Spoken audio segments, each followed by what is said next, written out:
Здравствуйте. Are we getting introduced or we're just going to start? Ви нас представите, чи нам починати, чи як? Okay. My name is Chip Taylor. Його звати Чіп Тейлор. I've got business cards up here. This is my interpreter and office manager and head of counseling. And you can introduce yourself. Добре. Тут лежать його візитівки. Мене звати Анна Збаранська. Я, по-перше, перекладач, по-друге, офіс-менеджер, по-третє, психолог-консультант, який співпрацює з Чіпом. Мої візитівки також є на столі. I appreciate all y'all being here and coming to find out more about soldiers and what needs to be done and what we can do. Ми цінуємо, що ви сьогодні прийшли сюди, що ви хочете дізнатися більше про роботу з солдатами і що ми можемо зробити для них. Shall I answer the phone? Може нам треба відповісти, чи як? I speak almost no Russian. Чіп майже не говорить російською. And I only know one phrase in Ukrainian. Українською він знає лише одну фразу. Shut up.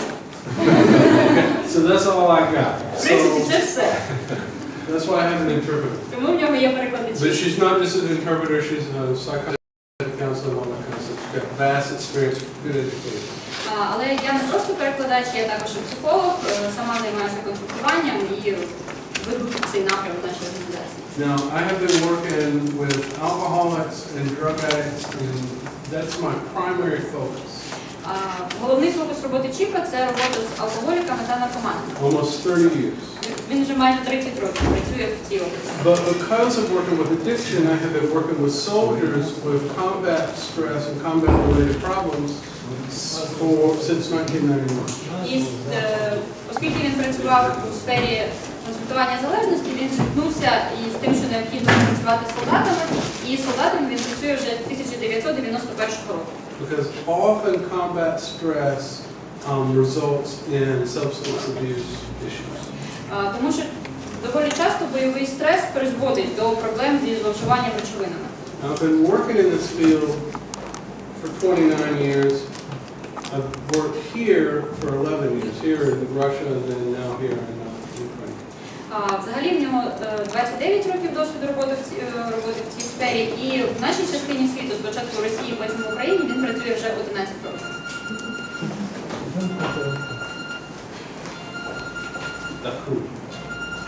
You see, you know some knowledge in Ukraine.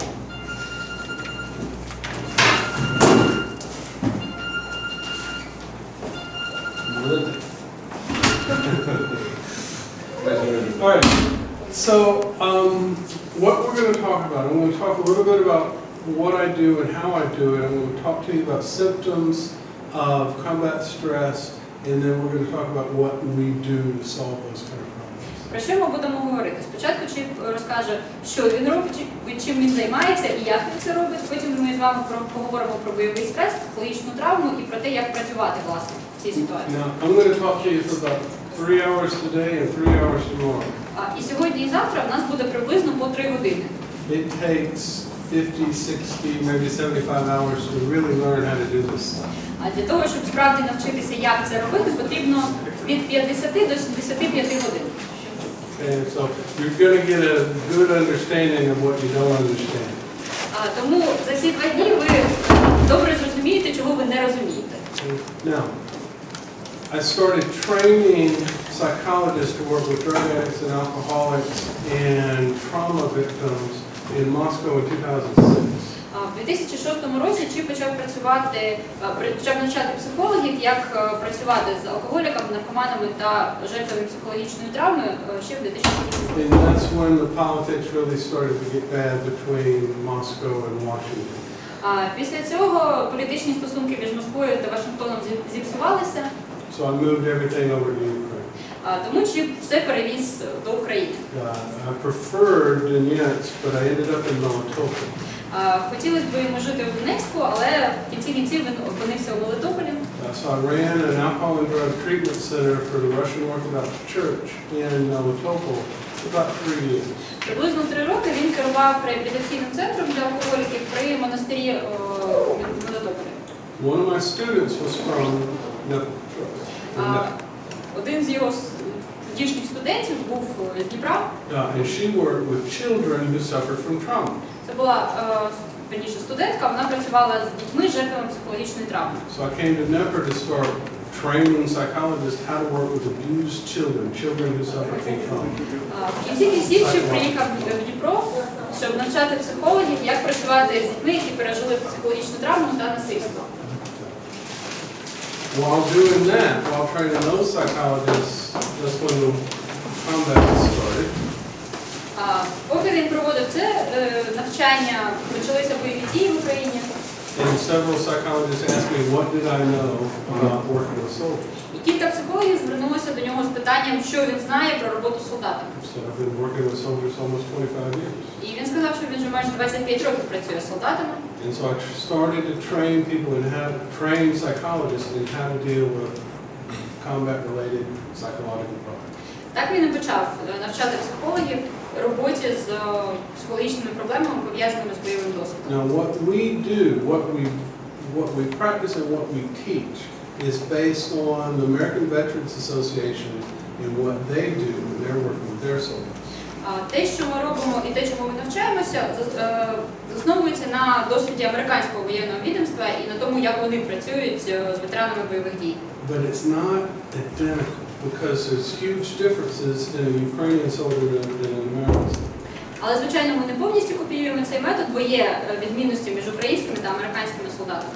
The war's different. Війна інша. You know, America, when they go on to war, they go somewhere else. Тому що коли американські солдати кудись їдуть на війну, вони їдуть кудись. We're fighting for home. А ми воюємо за власний дім. Ukraine is my home. Україна стала для Чіпа домом. I carry a permanent residence permit. В нього є свідчення на постійне проживання. I have a Ukrainian wife. В нього ж дружина українка. I have a 2-year-old Ukrainian boy. У нього 2-річний син. My boy was born on Ukrainian independence. І його син родився на наш День Незалежності, 24 серпня. Very patriotic.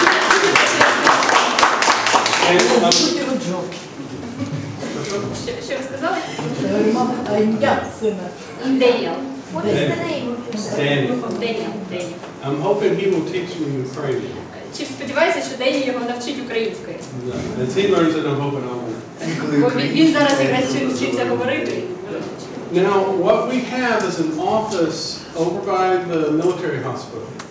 Що в нас є? У нас є офіс неподалік від лікарні імені Мечникова. That's where we do therapy and that's where we do a lot of our education. Там ми проводимо терапію і там же проводимо освітні заходи. Yeah, Anne working for me, and then I've got another psychologist, Valentina. She works for me. Я співпрацюю з Чіпом. Є ще одна психолог, Валентина, вона також працює. Адреса офісу вулиця Севастопольська, 16. You need to get one of my business cards before you leave. До того, як підете додому, візьміть наші візитівки. Okay, I've got 4 or 5 phone numbers on it. I got an email address.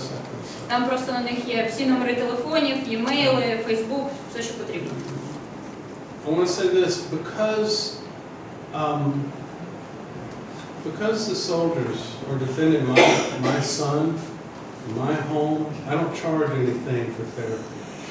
Ми маємо сказати, що оскільки солдати захищають нас, захищають його сім'ю і його сина, ми не беремо грошей за терапію.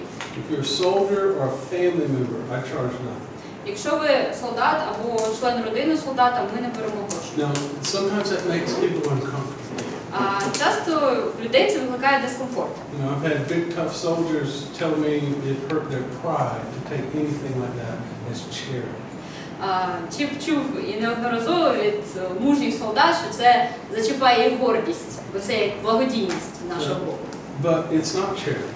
Але це не благодійність. You already paid for it. Ви вже заплатили за це. You went to combat. Ви були в бою.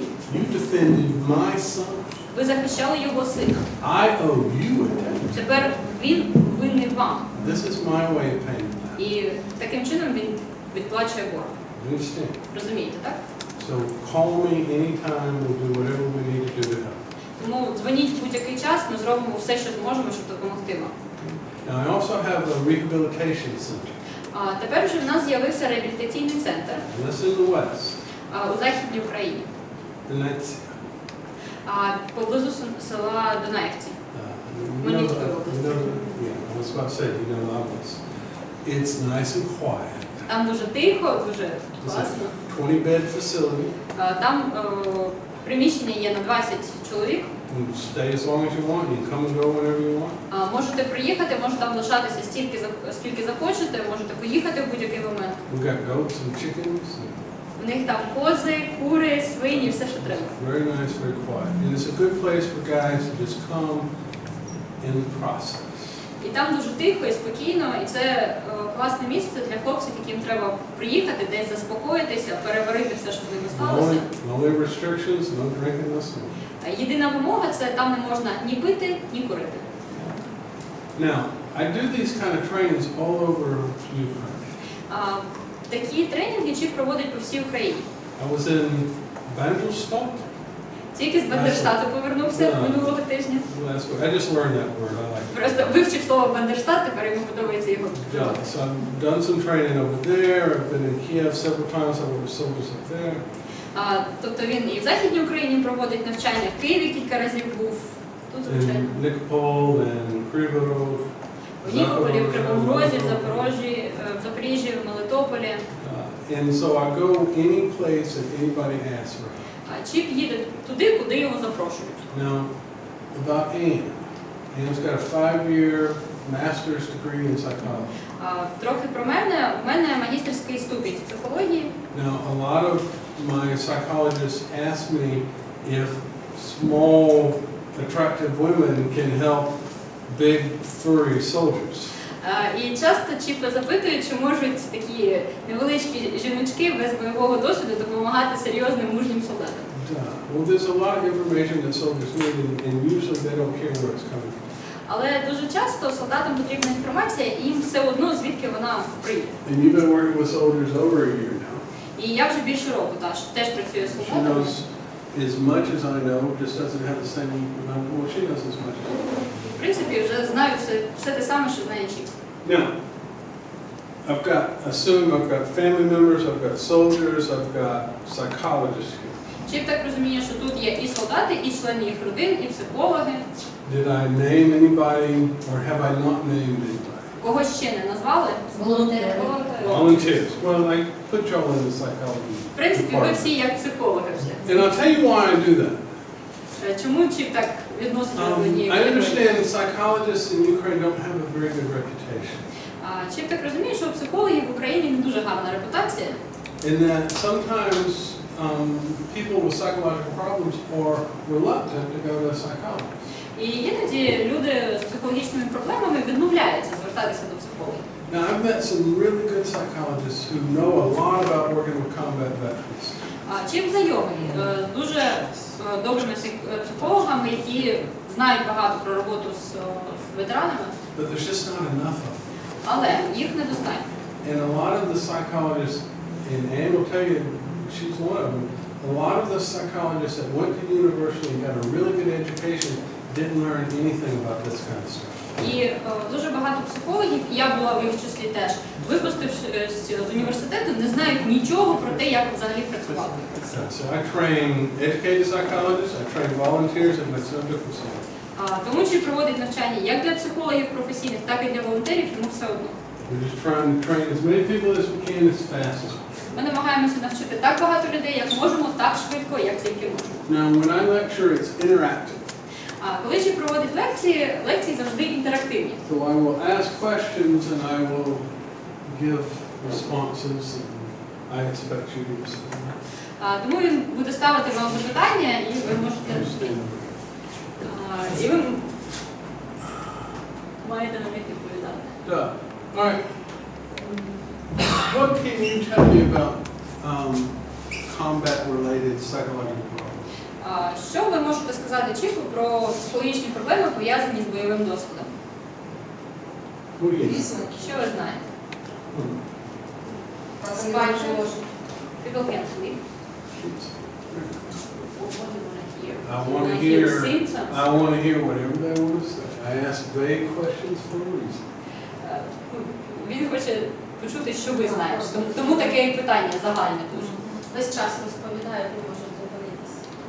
talk about this all the time. They can't stop. They can't stop talking about the problem.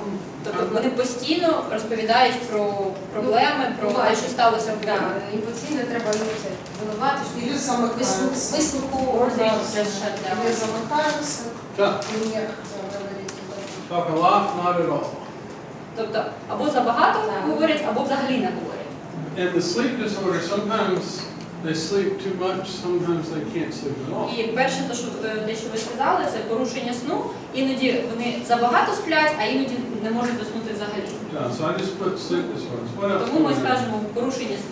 Що ще? они в Ну, любом агрессия мотивированная какие-то, да, им звуки раздражают, какие-то определенные звуки, взрывы какие-то, что-нибудь там.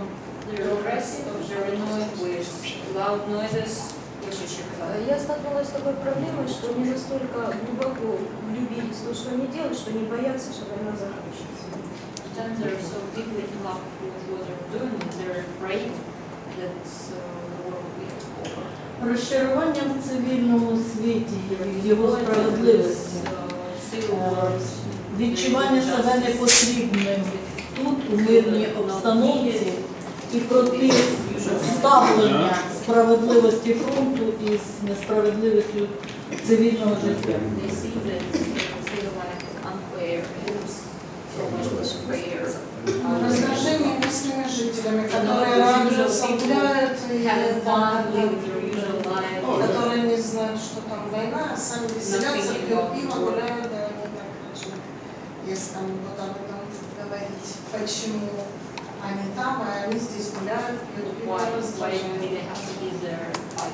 For people drinking? How do you know all that? А звідки ви це How do you know знаєте? all that? Звідки ви це Два знаєте? года я уже, да. Да. Я просто, вы знаете, я просто сразу скажу, я больше знаю, почему, потому что я сразу увидела эту проблему и сразу же подключила самостоятельно, ну как, начала узнавать психологические службы, и совместно с психологами эти 2 года очень совместно, очень плечо к плечу работали. She recognized this problem right away and just started to come back and she is cooperating with psychological services. Soldiers told you this stuff. Тобто вам про це Я розповіли чувствую, солдати? я чувствую их. She feels. How do you feel? You learned it the same way I learned it. Ви навчилися так само, як і чим? Ask them what's going on and listening. Питаючи, що з тобою відбувається, і слухаючи відповідь. Now, what's the number one complaint that combat veterans have about psychologists? Що нашим ветеранам найбільше не подобається в психологах? Feel free to answer. Спробуйте відповісти. Будто ж він лікар. Будто лікар, що таке кліше ставлять. Well, that's true. Да, що це кліше, що я трошки не була Часто получена. наші ветерани путають психолога і психіатра. I hear that. Confuse psychologists and psychiatrists. Right. Із психіатром. Психічним Вы захворюванням. знаете, мы, наверное, от человека зависит. Все-таки психологи разные, волонтеры разные. И в зависимости от того, как они ведут, ну, не допрос должен быть, ни в коем случае, а как кто там. Да, это все, ну, это все очень... Conversation should somebody investigation. That's true. And what you said was true. І те, що ви сказали, теж. But the number one complaint I've heard from soldiers is that psychologists don't listen. Але чим найбільше чув від солдат, що психологи не слухають. Psychologists want to talk. Вони хочуть говорити. They don't want to hear. Вони не хочуть нічого They think they чути. already Мне know. повезло, Вони думають, що вже все знають. And they get nervous and they want to explain to you how much they know. І вони починають нервуватися і пояснювати вам, наскільки багато вони знають. Yeah? Так? Is that true? Я вам хочу сказати, що головна помилка психологів в тому, що вони, не збираючи команду, а всі пройшовши АТО, вони є одною командою, розумієте? Не збираючи команду, переходять на індивідуальність. От прийдіть, ми тобі допоможемо. Цього не може бути. Психолог повинен заходити в команду і переходити на індивідуальну допомогу. Тільки так. Інакше ми не дійдемо до тих людей, які пройшли.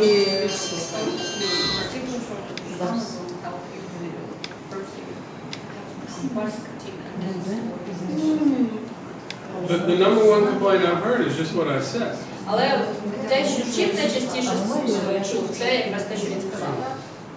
That they just don't listen. Просто що психологи не слухають. How can you help me? How can I explain what the problem is if you're not going to let me talk? Мне, наверное, просто повезло. Say what I just, say what I just said. А як ти взагалі можеш мені допомогти, якщо ти не даєш мені пояснити, в чому проблема? Now, there's a lot of problems associated in this particular combat that were new to me. Є багато проблем, пов'язаних з нашими бойовими діями конкретно, які для Чіпа були в новинах. How many? Okay. Number one. That's so long. Oh, we can't still do it. Is there a difference between volunteering and being drafted? Є якась різниця між добровольцем і людиною, яку призвали вам? In the attitude, and I'll tell you that affects their reaction to combat also. І це впливає в тому числі і на реакцію на досвід бойових дій. Is that true? Це правда? All right. When you come back to civil society, how are the soldiers treated? Коли ви повертаєтеся у звичайне суспільство, яке ставлення до солдатів?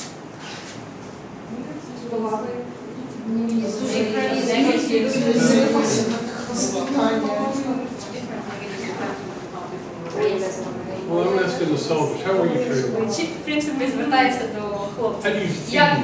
Як до вас ставиться? Як ви взагалі почуваєтеся? Ну, негативно. Двояко, да. Які різні солдати просто. І не рубашку. Головне питання, чи туди попасти.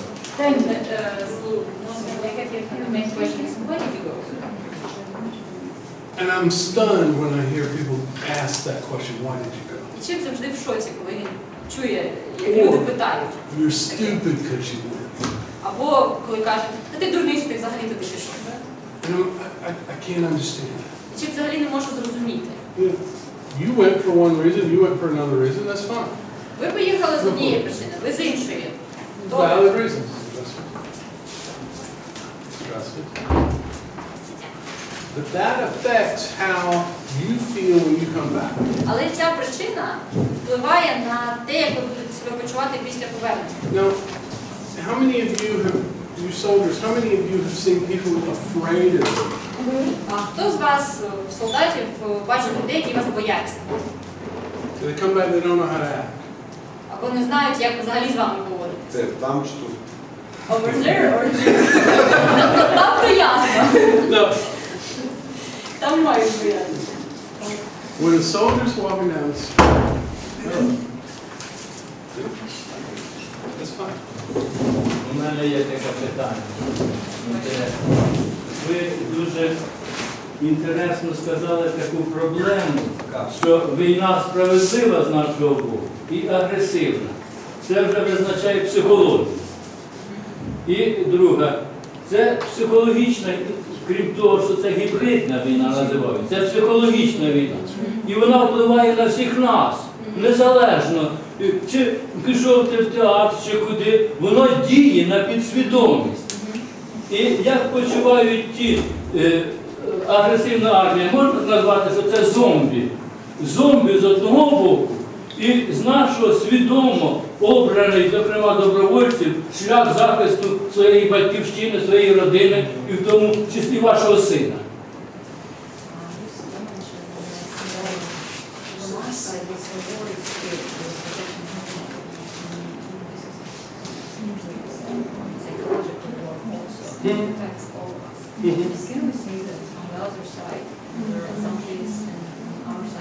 Conscious choice people make to protect their families and your family.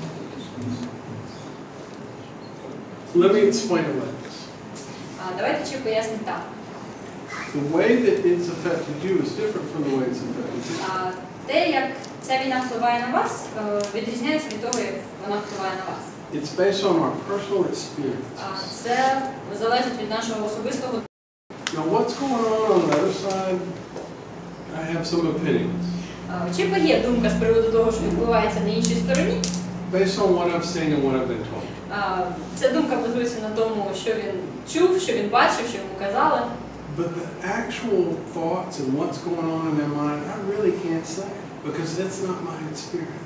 Але він не може сказати, що насправді відбувається, тому що цього не було в його досвіді. What I try not to do is jump to conclusions. І він намагається не робити поспішних висновків і не надумувати собі нічого. I've been working with people with problems for a long time. Він вже давно працює з людьми, в яких є проблеми. We were talking about a patient on the way over here who's made some obvious stupid mistakes. По дорозі сюди ми обговорювали випадок пацієнта, який зробив дійсно велику помилку. But they think they're right. Але людина вважає, що вона права. And I'm wrong. А чіп ні. So I don't try to assume that I know what's going on. And one thing I never say is, I know how you feel. І тому Чіп ніколи не намагається думати, що він знає, що там насправді відбувається. І він ніколи не каже, я знаю, як ви себе почуваєте. Now, when I said that the war is different because of the invasion, what I meant to say is serving your country, going off to fight somewhere, affects the soldier differently than fighting for your own territory. Коли Чіп сказав, що війна інакша, тому що наші хлопці захищають свою країну, а в Америці їдуть кудись, він мав на увазі психологічний ефект, який це має на солдата. I'm not saying that one's right and one's wrong. One's Чіп justified, one's not. не каже, що там одна війна справедлива, інша ні. What I'm saying is the impact that it has on the individual soldier is different than it is if you go off to fight some foreign war. Він просто говорить, що ефект психологічний на кожного конкретного солдата відрізняється в нашій війні від того, як це для людини, яка їде в іншу країну. And that's a good time to talk about this. There's a lot of predispositions that will affect how someone reacts to combat. І, в принципі, зараз задали момент про це говорити. Є дуже багато факторів, які впливають на те, як людина почуватиметься після того, як повернеться. If you're drafted, if you have to go because you're conscripted, you may be reluctant to go. You might just want to get your time over with and go home as fast as you can. Перше, якщо вас призвали в армію, якщо ви мусите туди йти, ви, скоріш за все, будете опиратися і не захочете їхати взагалі, там відслужите аби як і повернетеся додому з думкою, я хочу про все це забути, як можна скоріше. Now, I've had other patients who had to struggle just to get the army to let them in. У Чіпа були пацієнти, які навпаки, вони боролися за те, щоб їх допустили в армію. Because of things they had done in the past, the military didn't want them. Бо їх не брали в армію через певні помилки, які вони допустили в минулому. They were extremely patriotic, still are, І ці люди дуже патріотично налаштовані, but became extremely frustrated with the reaction and the mindset of the other soldiers that were around them. але коли вони потрапили туди, вони були дуже розчаровані і їм було неприємно, що інші солдати думають інакше. It was also extremely frustrating with the way that their government treated them when they came home. І також їм було неприємно ставлення нашого керівництва до них після того, як вони повернулися. Now, some people use that as an excuse to throw their life away, just to drink and use drugs or criminal activity or whatever. Деякі люди це використовують як виправдання для того, щоб кинути своє життя на вітер, пити, вживати наркотики, вступити в якусь банду і так далі. I went off and volunteered and served my country and did a good job. I come home, I've got no job, I've got no help from my country, I've got no respect from the citizens on the street. Я поїхав туди, я воював і захищав свою країну, тепер я повернувся, уряду на мене плювати, інші люди до мене ставляться негативно, навіщо мені взагалі щось робити? Why did I go? Навіщо я взагалі туди їду? Especially when people tell me I was stupid to go. Особливо, коли люди ще кажуть, що я дурень, щоб взагалі поїхати. And I come back and nothing's changed. Я повернувся і нічого не змінилося. Possibly it's gotten worse in Kiev. Можливо, навіть стало гірше в Києві. So why did I go? Why did I waste my time? Навіщо я взагалі йшов і взагалі витратив цей час? No, there's some people that went because there's no job in their village, so they volunteered to go. Є люди, які поїхали, тому що в селі, де вони живуть, немає роботи, і вони пішли добровольцем. Now, I'm not talking about soldiers who were physically wounded. Not yet. Чим зараз говорить не про тих солдат, які пережили якусь фізичну травму, які Because були поранені. that's a whole other topic we're going to talk about. Тому що це взагалі інша тема, ми про неї теж поговоримо, але окремо. I'm talking about soldiers who physically went, they served, they came back, everything was fine. Він зараз каже про тих солдат, які пішли на фронт, відвоювали, повернулися, все нормально, без поранень, без нічого. But they get back home to their village and there's still no job. Але вони повертаються додому, в своє село, роботи так і немає, як і не було. Nothing's changed in Kiev. В Києві нічого не змінилося. They're worse off than they were before. І їхнє життя тільки погіршилося в порівнянні з тим, що було раніше. Why did they do that? Навіщо Why взагалі did I вони, go? Why did I взагалі, waste my time? навіщо вони взагалі витрачали час? And when the problems start, when we start having the sleep disorders and the aggravation and the aggressiveness, that kind of stuff, they're certainly not going to go to their government for help. І коли виникають проблеми, ті, про які ми говорили, порушення сну, агресія, роздратування і так далі, звичайно, така людина вже не звернеться до якогось психолога. How many of you talked to a military psychologist? Хто із While вас, you were in the military? хто із вас, хто був на службі, під час служби спілкувався з військовим психологом? А він там був. Was there a military psychologist? Thank you. Дякую. You talked about. Were you impressed? Ви говорили, так? Ну, невропатолог, так? Не обіжає. No. Не Ось зовсім. у мене є питання. Скажіть, будь ласка, чи не задумувалися ви над тією проблемою, як змінити оцей психологічний стан суспільства, ставлення і керівництва, і всіх нас, до тих воїнів, які переживають отакі психологічні травми?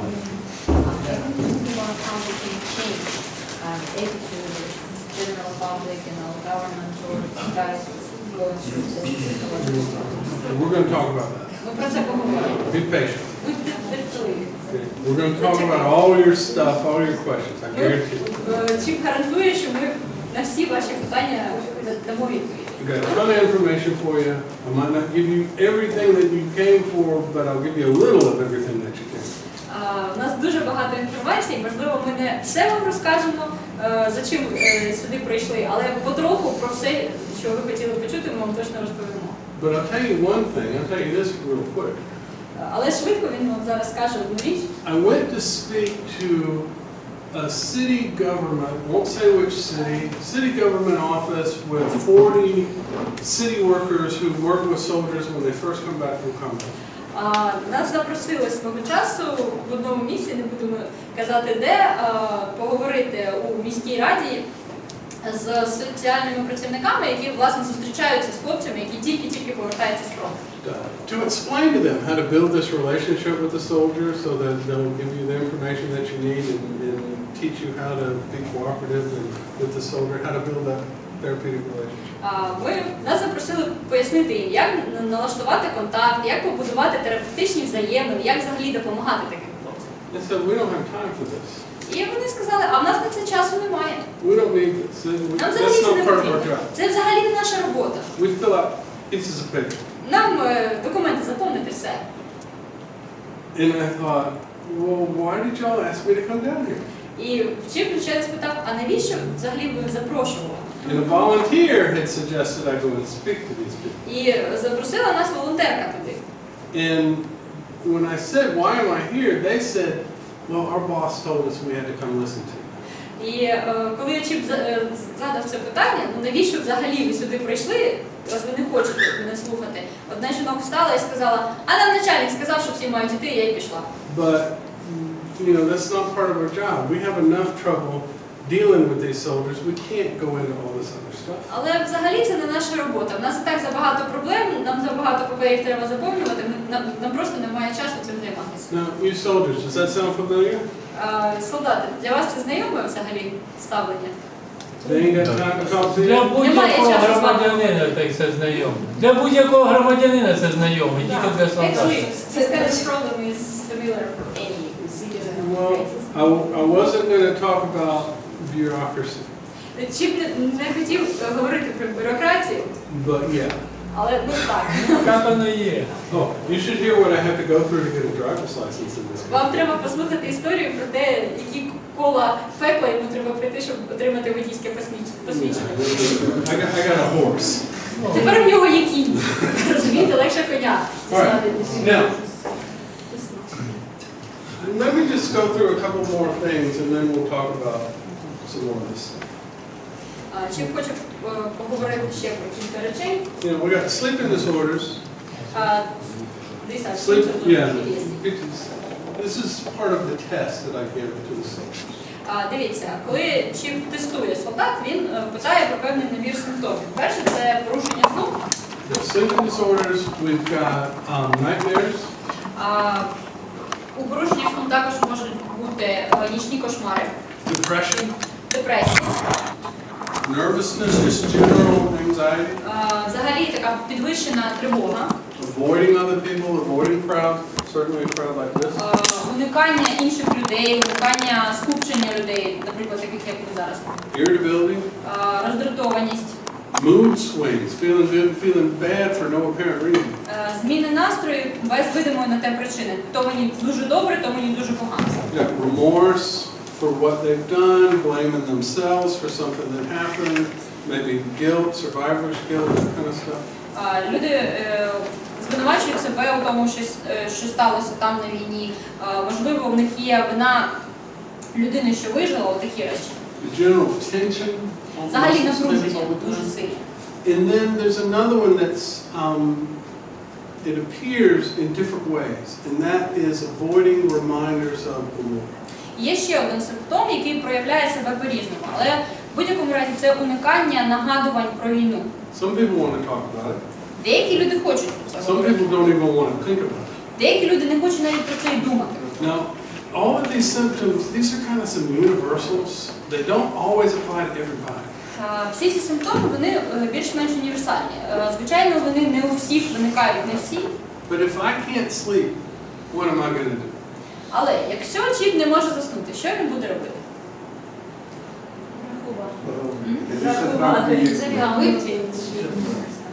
Іти погуляти. Take some. Навантажувати себе чимось. You got to drink. Випий тебе. Yeah. You go get something to drink. You know, it's like, Ну, якщо випити трошечки, допоможе заснути, правильно? if I'm irritated, being around people all the time, what am I going to do? I'm going to have a couple of drinks. Якщо його дратують люди, і він не може з ними бути поруч, знову ж таки, він вип'є чогось. If I don't want to be reminded of what happened, what I did, what I saw, I'm going to drink. Якщо він не хоче, щоб йому взагалі нагадували про те, через що він пройшов, знову ж таки, він вип'є. No, medication is great, В принципі, препарати також допомагають. but often it's given inappropriately. Але дуже часто їх виписують без контролю. Wrong medication for the wrong reason. Не ті препарати, не з тої причини, And he said ви something ще like, сказали. Дуже багато вже випили. Many people have already drink. well, we're getting there. Drink too much. We're getting there. Ми ділимося. Don't jump ahead. Не перестрибуйте. Often, but I'll say this, often people bring their problems to the front and bring them back again when they come home. Але дуже часто люди везуть свої проблеми з собою на фронт, а потім ще й з фронту привозять. Now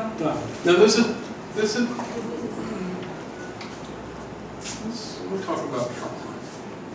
Goodbye. This problem. Now, because my soldier has a couple of drinks, here. You got a chair for him? Okay. Because my soldier drinks or takes medication, that doesn't actually solve the problems, obviously. Звичайно, коли солдат починає приймати якісь препарати або пити, це не вирішує проблему. Це очевидно. What it actually does is covers up the symptom. It doesn't treat the symptom. Але що відбувається? Алкоголь приховує симптоми, не допомагає з ними, як саме приховує. There's a term in psychology called self-medicating. Але в психології є такий термін самолікування. That's when you have a psychological problem that needs some kind of help.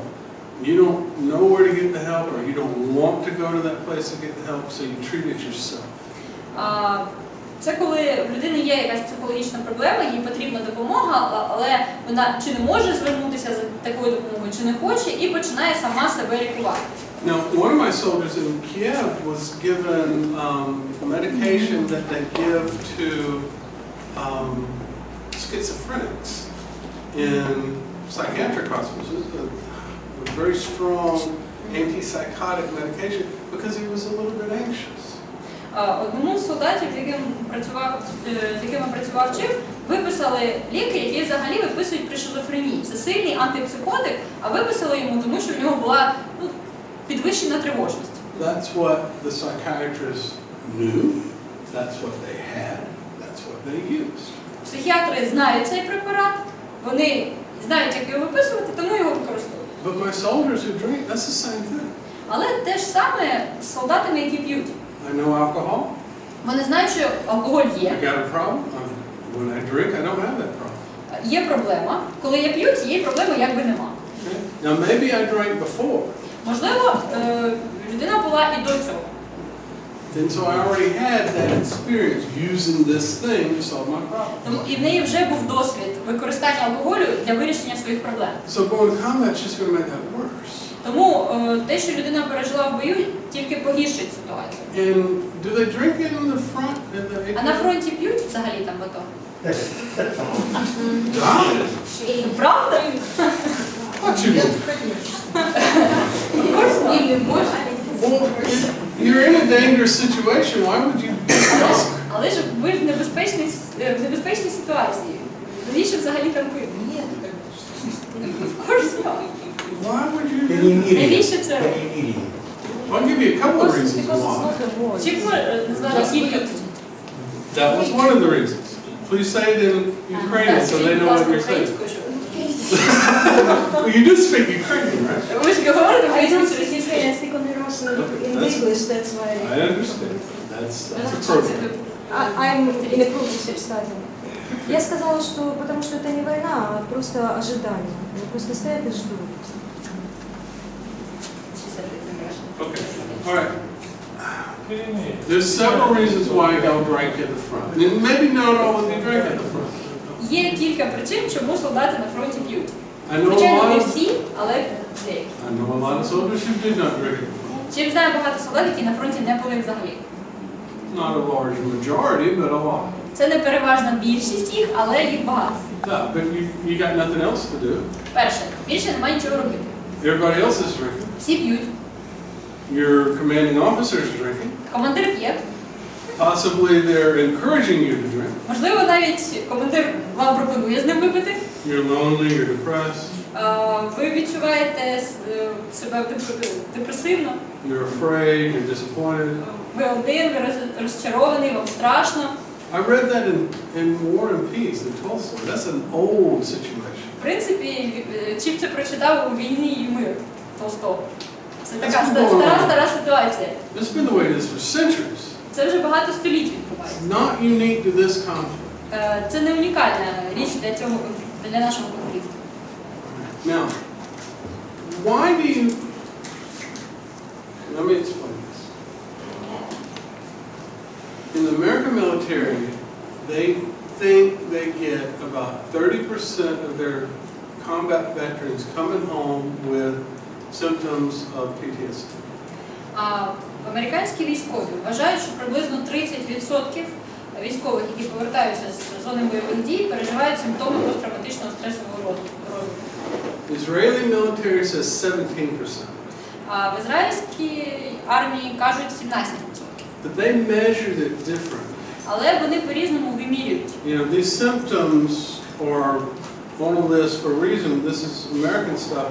The Israelis use a different system of determining who has a problem and who does not. Ті симптоми, які називав Чіп, це з американського тесту. В Ізраїлі є трохи інші критерії.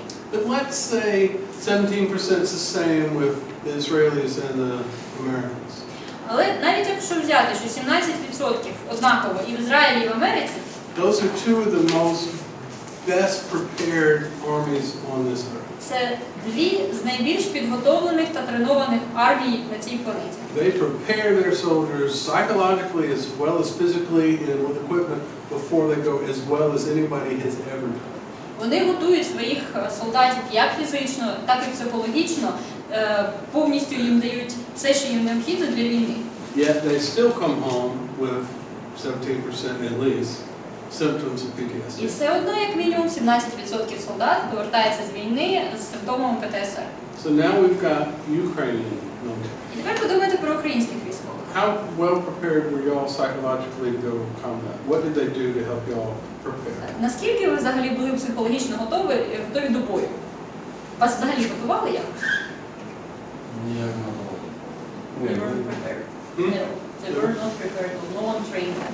One of the commanders told me when I asked that question, it was almost 2 years ago now, when I asked that question 2 years ago, right after the combat started, he said, Mr. Taylor, we didn't have boots. We didn't have time to prepare our guys. Коли Чіп задав це питання років зо 2 тому, коли тільки почався конфлікт, один з командирів, який був присутній на лекції, сказав: містер Тейлор, нас берців не вистачало, нас взагалі часу не було хлопців готувати. We had to put men in the field. Нам просто треба було, щоб там хтось був. They went from 60,000 in June of 2013 to 250,000 in uniform in June of 2015. І з 2013 по 2015 рік кількість військових в Україні збільшилася з 60 до 250 тисяч. They didn't have time to prepare you. Звичайно, не було часу взагалі готувати когось. Now the results are what we're beginning to see. І тепер ми починаємо бачити результати. And if the war ended today, the problem's only going to get worse. Навіть якщо війна закінчиться сьогодні, проблема буде тільки погіршуватися. So that's why people like you, these volunteers, these psychologists, that's why you need to know what it is that we're talking І саме тому такі люди, як ви, волонтери, психологи, саме тому треба знати, що робити. about. Now, if y'all need a break, let me know. Якщо комусь потрібна буде перерва, просто дайте знати. Because I got a ton of stuff to tell you and not a lot of time. Тому що розповісти хочеться багато, часу не дуже багато. Now,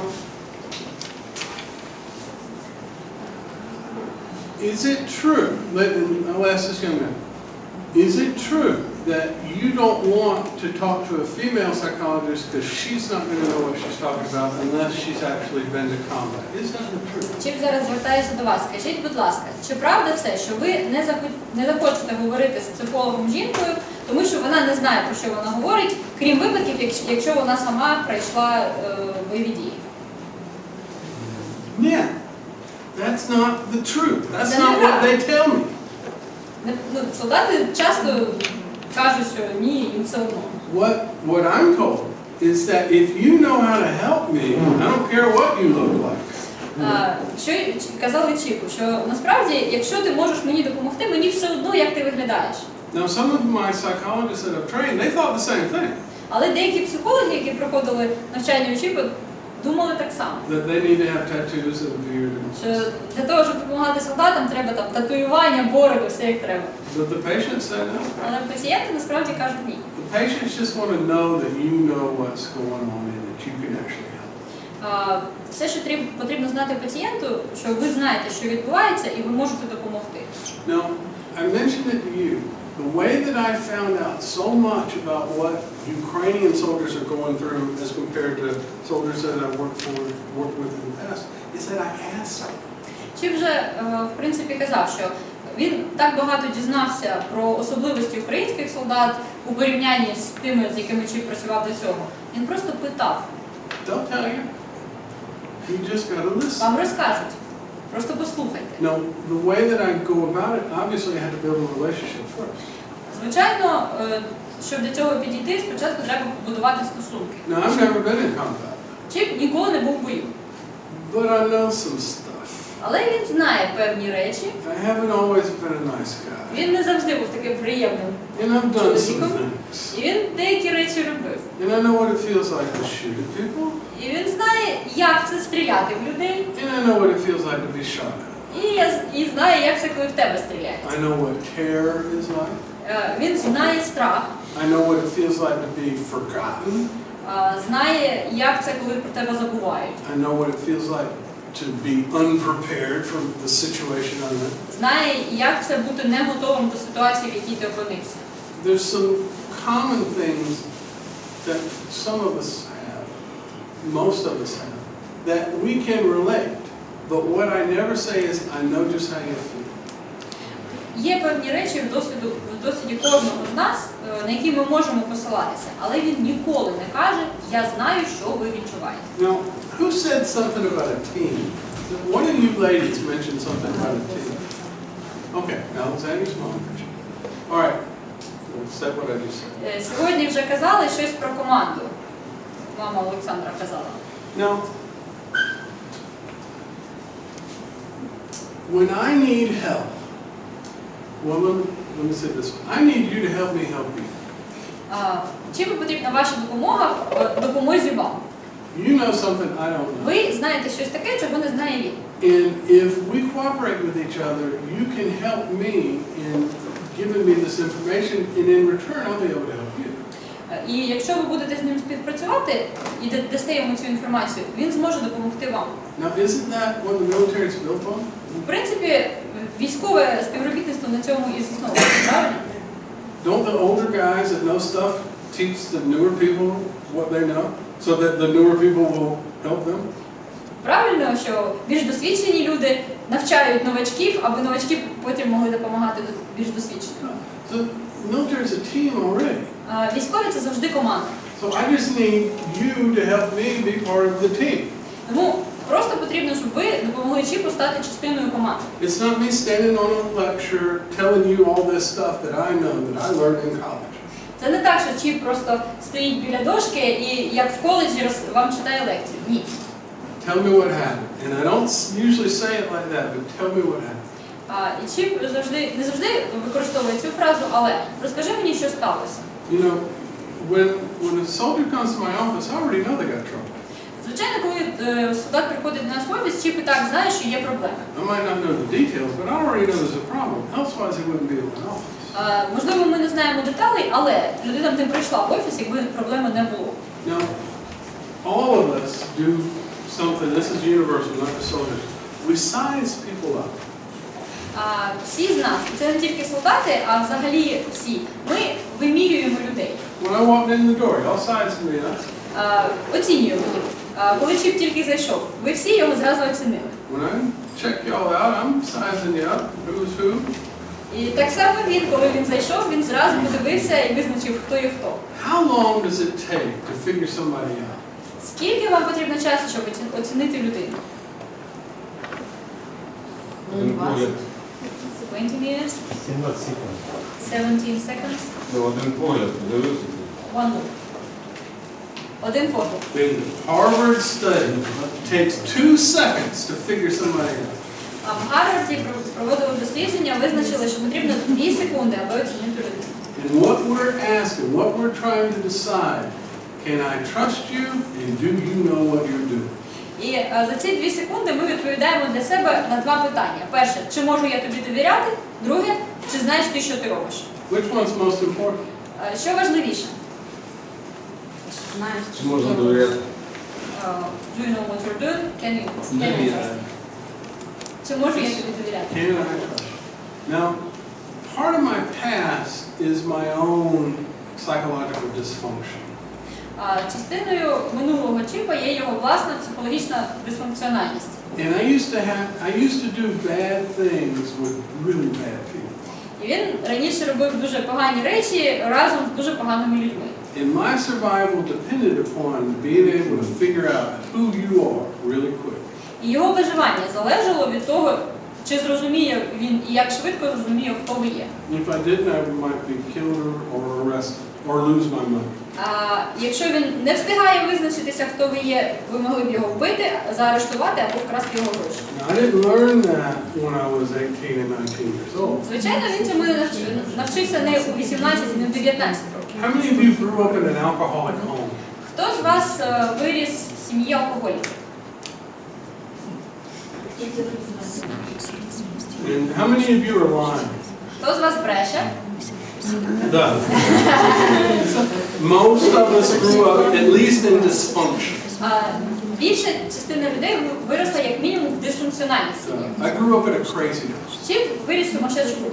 And I learned when I was probably my son's age now, when my father would walk through the door, is this good father or bad father? І приблизно в тому ж віці, в якому зараз його син, тобто 2 роки. Чи вже міг визначити, коли батько приходить додому, чи це добрий батько, чи поганий? Do I run up and hug him, or do I go and become invisible? І чи бігти до нього, обійматися, чи навпаки заховатися десь і стати абсолютно невидимим? Now, the reason I mentioned that to you volunteers, your patient will size you up faster than you can size them. А навіщо чіп вам про це говорять психологи і волонтери? Ви маєте знати, що ваш пацієнт оцінить вас набагато швидше, ніж ви оціните його. Their survival depends upon it. Тому що для них від цього залежить виживання. Especially if they just came back from combat. Особливо, якщо ця людина тільки з фронту. You know, there's some things that you learn in combat. Є певні речі, які ви засвоюєте в бою. There's a set of rules. Це набір правил. You either learn them or you die. Або ви їх засвоюєте, або ви помираєте. Unfortunately, that kind of stuff isn't much used when you come back to civil society. І сумно, але такі речі не можна вже застосовувати, коли ви повертаєтеся до звичайного життя. In fact, using those rules when you come home causes a lot of problems. Насправді, коли ви застосовуєте ці правила, коли повертаєтеся додому, це вам створює проблеми. How long did it take to learn those rules? Але скільки вам потрібно було часу, щоб засвоїти ці правила там, на фронті? Пару місяців. Couple months. A couple of months. And then they're ingrained and they become instinct. І це вже стає вашим інстинктом, ви робите це несвідомо. If they're not, you're going to die. І знову ж таки, ви загинете, якщо це не стане інстинктом. Either you're going to die or somebody else is going to be killed. One of your friends. І або ви загинете, або хтось з ваших друзів. But it becomes such an instinct and so normal. It doesn't just go away just because you're home and you're safe. І оскільки це вже стало інстинктом, це настільки глибоко у вас сидить, що це нікуди не дівається, коли ви повертаєтеся додому. І нічого не означає, що ви в безпеці. You know, when I'm dealing with alcoholics, they don't start drinking alcoholically at their first drink. They work up to it. І коли чіп працює з алкоголіками, звичайно, ніхто не стає алкоголіком з першої чарки. Потрібно працювати. It's gradual, and it's slow, and it becomes so natural, it's the only normal way to be. І це відбувалося дуже стадійно, дуже повільно, і в кінці кінців стало єдиним нормальним способом існування. Now, learning what we're learning in the front is similar to that. It just doesn't take quite as long. Те ж саме з засвоєнням правил, які є на фронті. Просто на це потрібно трохи менше часу. Now, there's some neurobiological reasons why, and I'll explain it to you in later lectures. Пізніше на лекціях Чіп вам пояснить нейробіологічні причини такої поведінки. But you learn to change the rules in your head to the point where you don't even have to think about it anymore, because that's the necessity of combat. Але просто ваш мозок звикає і змінює для себе правила, щоб вам навіть не доводилося про це думати, бо це в бою необхідно. Learning that stuff is life and death. Там для вас це питання життя чи смерті. Засвоюєте ви ці правила чи ні? When you come home, you got to go back to the old way. Але коли ви повертаєтеся додому, ви повертаєтеся до свого минулого життя. Because you scare people. Бо інакше ви просто лякатимете людей. Or you cause a problem. Or you Або cause your own створюватимете problem. проблеми. You have difficulty getting around. З вами буде складно бути поруч. But it's not necessarily life and death. Але тут це вже не завжди питання життя та смерті. Now, it took you a few months to learn this instinctual stuff. Ви сказали, що знадобилося кілька місяців, щоб інстинктивно засвоїти правила там. Because your life depended on it. При тому, що від цього залежало ваше життя. But unlearning that stuff, you don't have the same motivation. Але перевчитися назад на цивільні правила потрібна мотивація для цього. Obviously, it's going to take a lot longer. І, звичайно, на це потрібно буде багато часу. Right.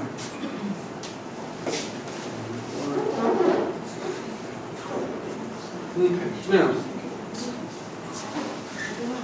what are some of the things that you learned at the front? А які речі ви засвоюєте на фронті? Чому ви вчитеся там? Shoot first. Не спати стріляти. Shoot first. Наприклад, стріляти першим. Everything can kill you. Будь-що може вас вбити. Always know what's going on all the way around. Завжди знайте, що відбувається навколо вас. Certain situations you need to know how you're going to get out of. Ви маєте знати, як виходити з певних ситуацій. Loud noise, you drop you to the ground. Якщо ви чуєте якийсь шум, треба лягати на землю. Where's your gun? Завжди треба пам'ятати, де ваш Either on your hip or not farther than you can reach. Він має бути або при вас, або десь на відстані витягнутої руки. Then it just makes you feel safe. Ви відчуваєте себе таким чином в безпеці. You learn this stuff. І ви навчаєтеся цим You're речам. not born with this. Але ви не народжені з цим. Right. They let you carry a gun here? Вам тут дозволяють собою при собі носити автомат чи пістолет? На жаль, ні. Unfortunately, no. And you would if you could. Ви б носили, якби можна було. Yeah, of course. There's just something. Duh. I come from the Southwest in America, where cowboys live.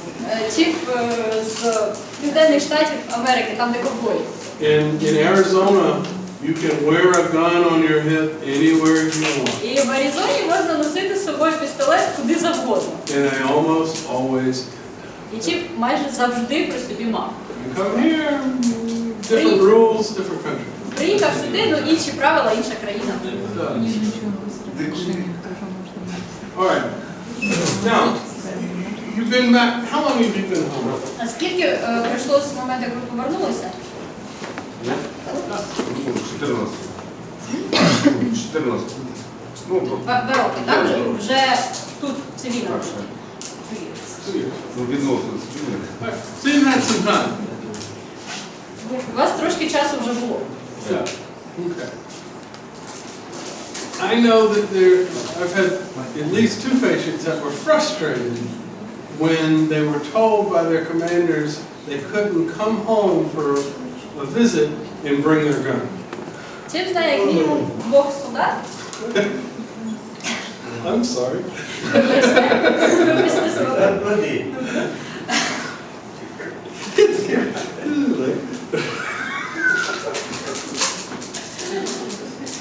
Чим знає як мінімум 2 солдат, які були дуже розчаровані, коли їх не відпустив командир з фронту сюди, до цивільних, без зброї. You teach me how to kill people. You teach me to defend my country. Well, let's just do that one. Why don't you let me carry my gun home? Ви вчите мене, як стріляти в людей, ви вчите мене, як захищати мою країну. Чому я не можу привезти з собою додому пістолет? Might have trouble. Будуть проблеми. Now, what's another thing that you learn in combat? Чому ще ви вчитеся там, в бою? Вибираєш кого стріляти. Вибираєш кого стріляти. Я чувствую, що That would be good. непогано було. Yeah. That would be good. But violence solves problems. Але насилля вирішує проблеми. No. And being big and being loud and being tough takes care of a lot of stuff. І якщо ти великий, гучний і такий жорсткий чоловік, це в принципі вирішує багато проблем. And if you're not acting the way I want, I'm not saying it loud enough. І якщо ти поводишся не так, як мені хочеться, можливо, я тобі про це кажу недостатньо гучно. And you don't understand what I mean. Ти просто не розумієш, що я маю на увазі. You understand now though, right? А тепер розумієш, так? Stop. And you learn that that is a tool. Ви знаєте, що це інструмент, це можна використовувати. But it's not a good tool for your wife. Але в стосунках з дружиною це не найкращий інструмент. She didn't learn that stuff. Вона ж не засвоїла ті самі правила. And she's going to react inappropriately. І вона буде реагувати не так, як потрібно. Now, I married a Slavic woman. Слава Богу, чим жонати на слов'янській жінці. But there's some things I know. There's some things I know. Але є певні речі, які він знає. I will never understand Slavic women. No offense. І він знає, що він ніколи не зрозуміє слов'янських жінок. Ніколи. Не ображайтесь. I don't understand American women either. Американських жінок він також не розуміє. But there's some stuff, because I don't think like a woman, I will not understand it. Є просто речі, які він не розуміє через те, що він не мислить як жінка. So a lot of the miscommunication between my psychologist, if there is some, and my male soldiers ain't got nothing to do with combat. І дуже часто, якщо виникають якісь непорозуміння між жінками-психологами та солдатами, вони ніяк не пов'язані з наявністю відсутністю бойового досвіду. It's a man-woman stuff. Це просто такі речі між чоловіком і жінкою. But you have to help him understand, and he has to help you understand. And usually they're willing to do that because it becomes a team. Але коли ви хочете, щоб він щось зрозумів, і він хоче, щоб ви щось зрозуміли, в принципі, проблем не виникає, тому що ви працюєте як команда. Yeah, we're doing okay. Now, I want to talk to you a little bit about therapy. Ще хочу поговорити з вами трохи про терапію. And what are some of the ways to help a soldier with his combat-related issues? Як можна допомогти солдату з його проблемами, пов'язаними з бойовим досвідом? Звісно, все. Yeah. Well, I'm thinking Gestalt therapy, I'm thinking hypnotism, I'm thinking cognitive therapy. That's the kind of question I was asking. Чіп в основному питав про тип терапії, там гіпнозотерапія, гештальт-терапія, когнітивно-поведінкова терапія, Work therapy. трудотерапія. Beat 'em. Можна бити, Треба наприклад. прожити гештальт. Гештальт, прожити його. And I know some people that do that. Ну, Чіп знає, що є терапевти, які працюють в гештальт-підході. It's some of what I do with alcoholics. It's usually not so much with soldiers. Частково Чіп використовує гештальт в роботі з алкоголіками, але в основному не з солдатами. But what I do, well, let me back it up a minute. Let me tell you about neurological effects of trauma before we go much farther into therapy. Давайте трошечки відійдемо назад, чи хочу розказати про неврологічні ефекти травми. Probably this is just finish what you're saying. But anyway. Спочатку про неврологічні ефекти травми, а потім вже заглибимося в терапію. Yeah, because what I do, my therapy is based on cognitive processing. Тому що це впливає на те, що ми робимо. Наш підхід – це когнітивно-процесуальна терапія. It's called cognitive processing therapy. Називається когнітивно-процесуальна терапія, чи психотерапія когнітивної переробки. And this is what the American military uses. Це використовують американські військові. I was taught this with dealing with trauma victims, not just military. Чіп цьому навчали не тільки для роботи з солдатами, але взагалі з жертвами психологічної травми. I learned this from therapists who work with federal law enforcement. Навчали його психологи-терапевти, які працюють з федеральними структурами в Сполучених Штатах. First responders like firemen and that kind of stuff. І з надзвичайними службами, там пожежники, рятувальники. And there's some things that you'll need to understand about the brain. Є певні речі, які вам потрібно розуміти про мозок. Now, you know you got a left side of the brain and a right side. Знаєте, є ліва півкуля, права півкуля.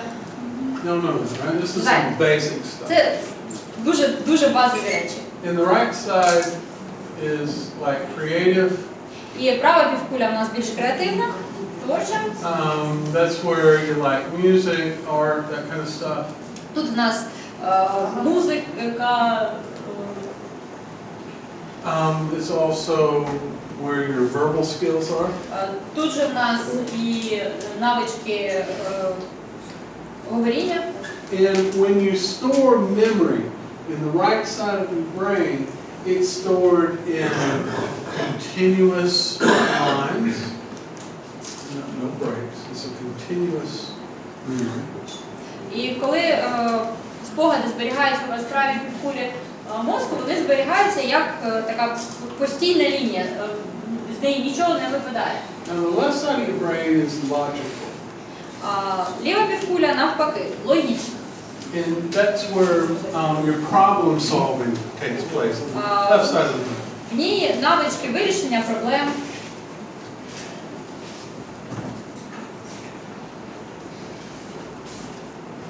That's where your math skills are. Математичні навички. All right, now, it would be nice if y'all could read that, but you don't read English anyway, so it really doesn't make a difference. Було б класно, якби ви могли прочитати, але ви читаєте англійською, в принципі, така різниця. Just understand it's very important. Просто це дуже важливо те, що Written in English. дуже важлива інформація англійською. It's visible. All right. Але все одно майже нічого не Now, your left brain stores things in bits and pieces. Ліва півкуля навпаки зберігає спогади шматочками.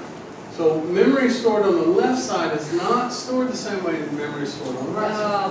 Тобто ліва півкуля і права по-іншому зберігають спогади. All right. Now, what happens when you suffer from a traumatic event? Your brain reacts to this event. Що відбувається, коли ви переживаєте якийсь травматичний досвід? Ваш мозок на це реагує. What's a traumatic event? Який може бути травматичний досвід? That's something where it's an event where either your life was threatened, someone else's life was threatened, you were out not in control of the situation. Це будь-яка ситуація, в якій або ви були ваше життя було під загрозою, або життя когось поруч з вами було під загрозою, і ви були безсильні щось змінити, ви не контролювали ситуацію. But what you consider to be traumatic might not be the same as what she considers. Але те, що буде травматичне для вас, можливо, не буде травматичним для усієї дівчини. And how it affects her, even if you both thought it was traumatic, how it physically affects her would be different from you because of past experience. Але навіть якщо ви обидві розцінюватимете якусь подію як травматичну, фізичний ефект, який це матиме на вас двох, буде різний. По-перше, через ваш особистий досвід. Were you brought up in a supportive environment?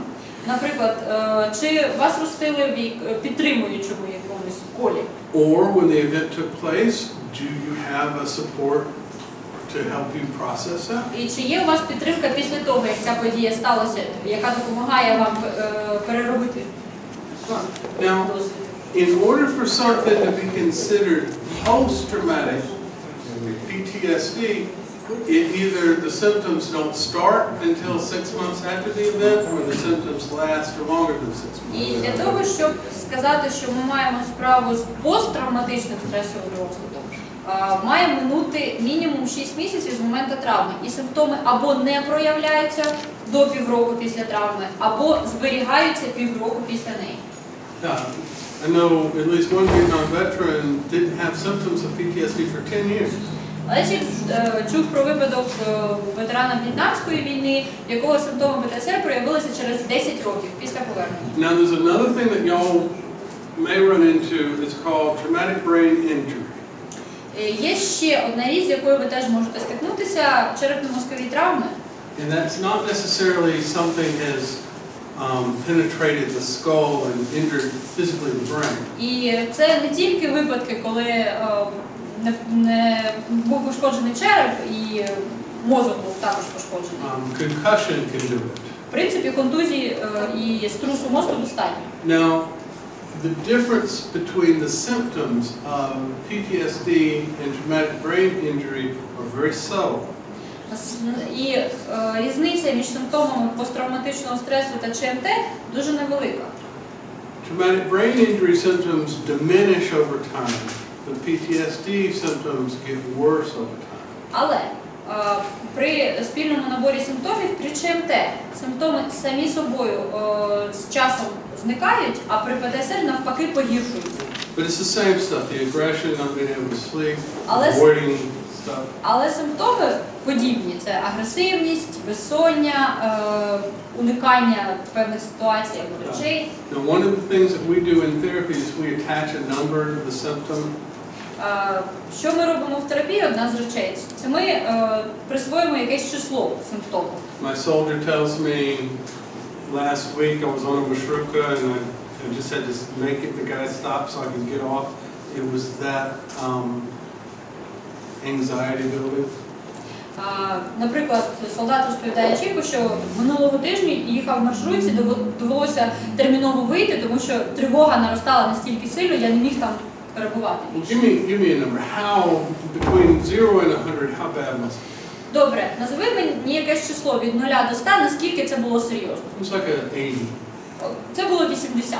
Okay, so the next time we're dealing with an anxiety issue, I'm going to ask him to give me a number, and I want to know whether that number is getting higher or lower.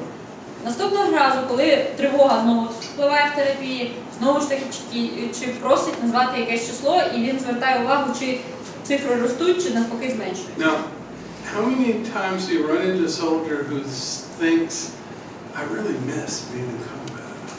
Скільки разів ви стикалися з солдатами, які сумують за АТО і фронтом?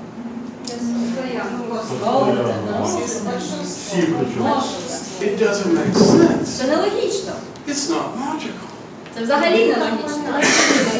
Они там в своей среде, у них там братство, их там любят, и они там чувствуют руку товарища, свечу товарища. They know what the rules are, They feel support, they know someone is got their back. and they have a purpose, У них є ціль. and you don't have that when you come home. І коли вони повертаються додому, цього немає. Yeah, I might try it, but I don't feel of use here. Звичайно, можна спробувати, але я не відчуваю себе потрібним тут. Now, you know the movie Hurt Locker? We've talked about this before. You know the title? Yeah. Okay. There's a movie, y'all might have seen it, Hurt Locker. Є фільм, на жаль, не пам'ятаю, як українською, російською «Повелитель бурі». You've seen this?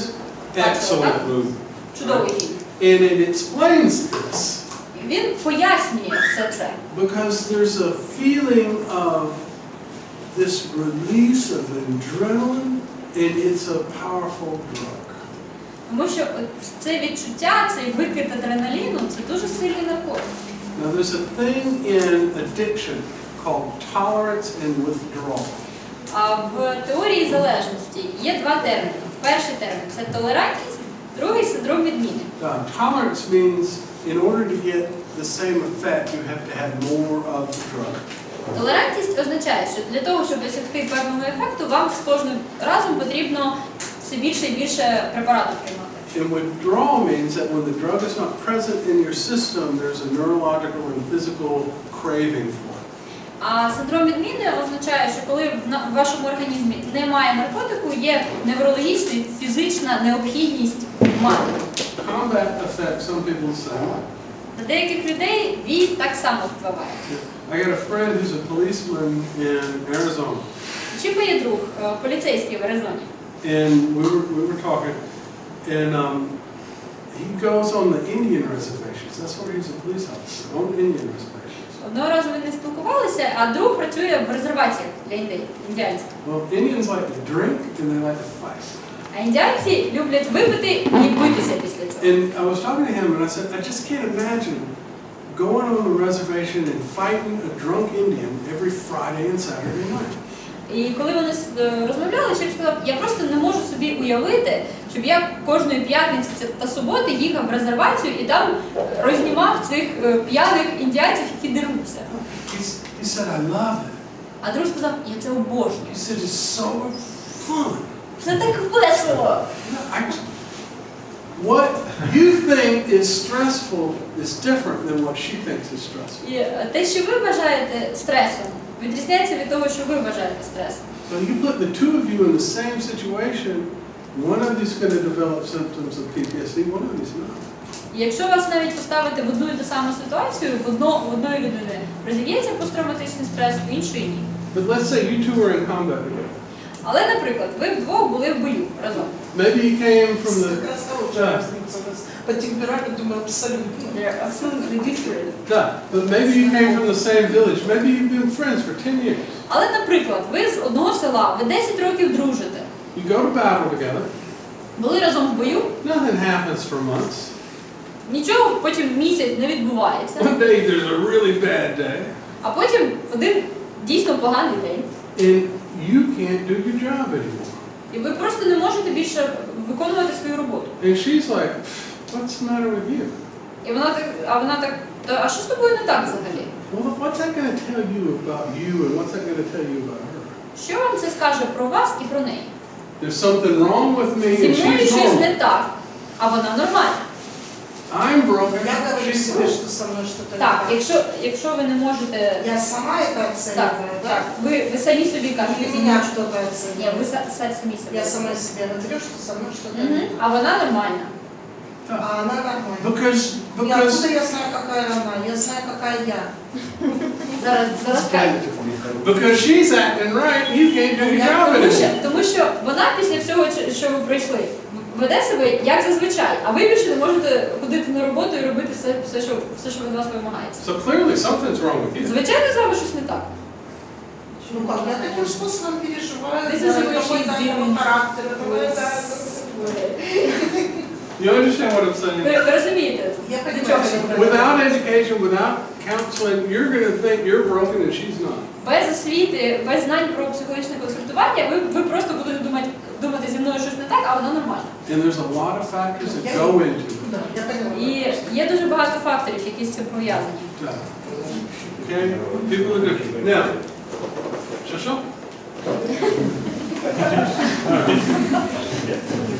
I use it as often as I can. Do we need to get up and take a break? Може, треба вийти на перерву зробити? Ми хочемо світло включити, бо, мабуть, темно. Давайте 10 хвилин перерва, а потім Кондиціонер прибрати трохи. Прибрати? трішки. Таке.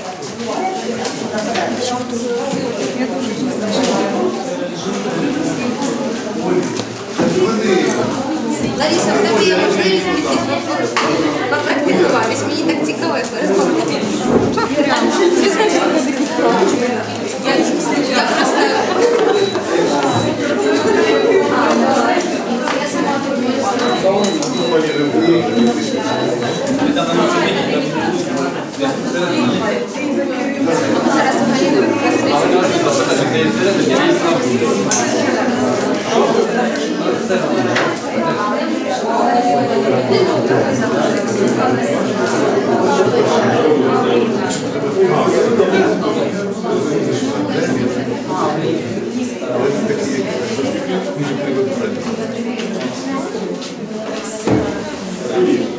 В радянський час.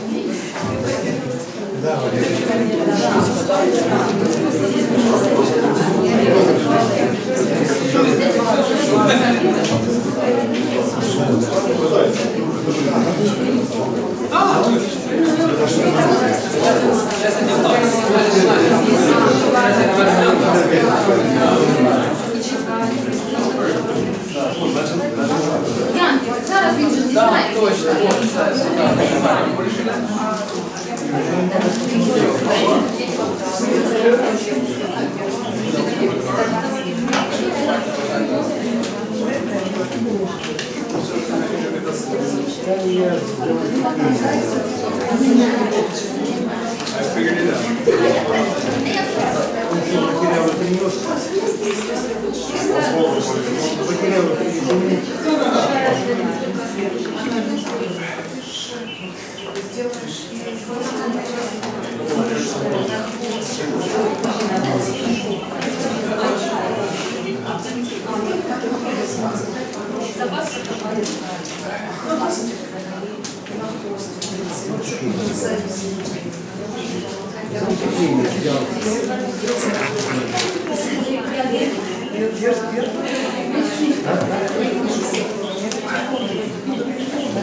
Скажіть, будь ласка, як знайти цей стрій?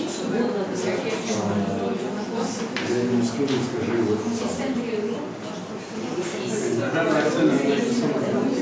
Як користатися? Кому зовут, кому бесплатно нажал. Сколько его?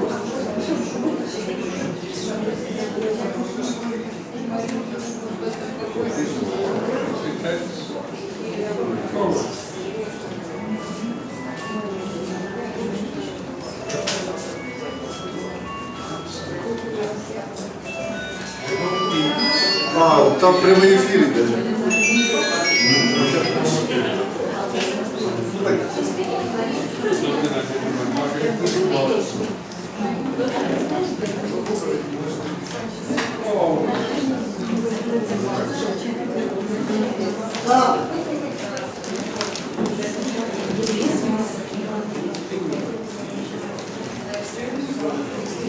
I just sent you a link to a live stream of me doing this lecture right now.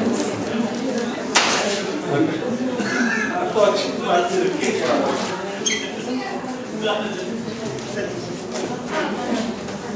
All right. Yeah, anyway.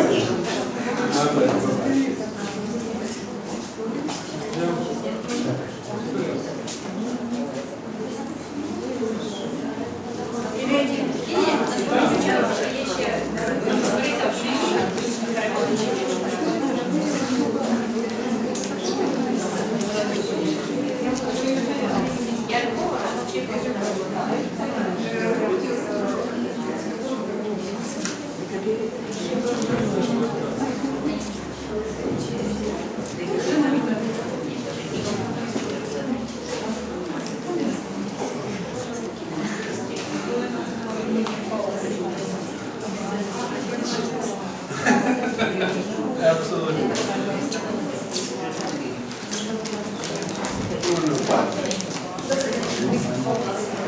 Oh, yeah.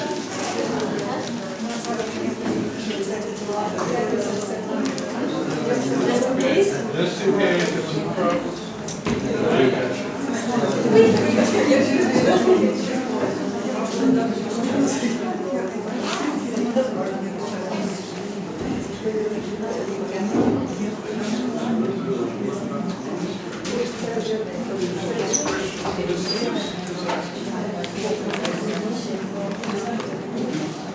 Man up.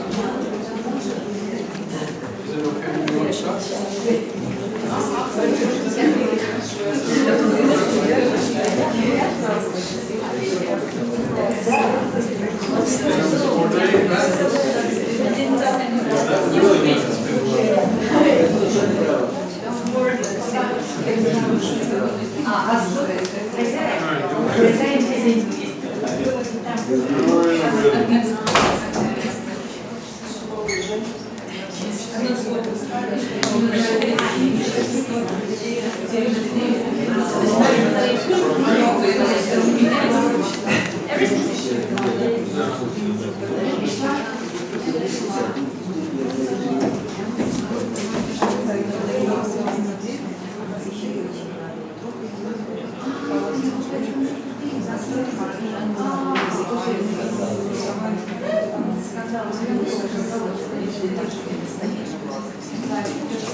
А я написав вірш.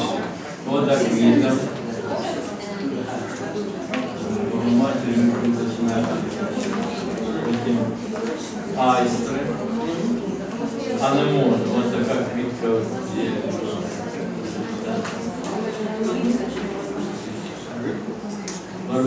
Барвінок. Барвінок України. Волеголову. Василю, Волош. Горить світ наш. Герой. Гладіолог. Це моя донька, вона пише. Зачекай, холодно.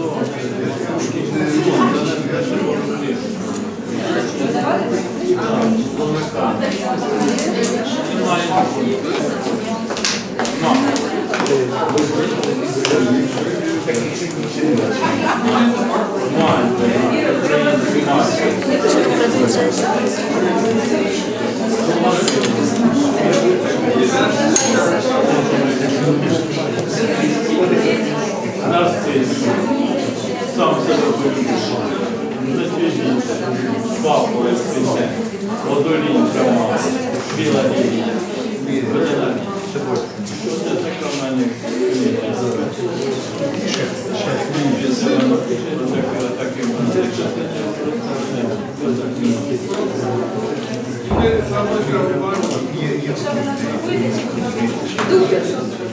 Дівчина, сіськи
All right, if y'all will sit down, we'll go back to work. Спасибо. Like I said, y'all are getting a really brief description of what it is that we do. Дивіться, ви всі отримаєте дуже короткий опис того, чим ми займаємося. And we're just about to get complicated. І ми підходимо до складних речей. All right, now, like I said, you got left brain, right brain, and your brain physically will react to trauma. But what's traumatic for you is different for other people. Ми говорили, що є ліва півкуля, права півкуля, вони по-різному зберігають спогади про травму, і те, що травматично для однієї людини, може бути не травматично для іншої. Now,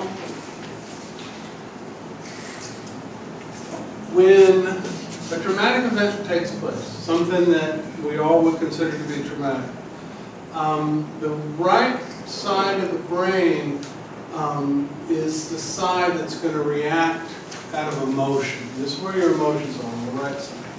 Оскільки емоції у правій півкулі знаходяться, коли відбувається щось травматичне, одразу ж емоційно реагує права півкуля. Now, we were created in order to react to danger in an appropriate way. Так має бути. Ми були створені, щоб реагувати на небезпеку певним чином. And our brain function reacts to our environment.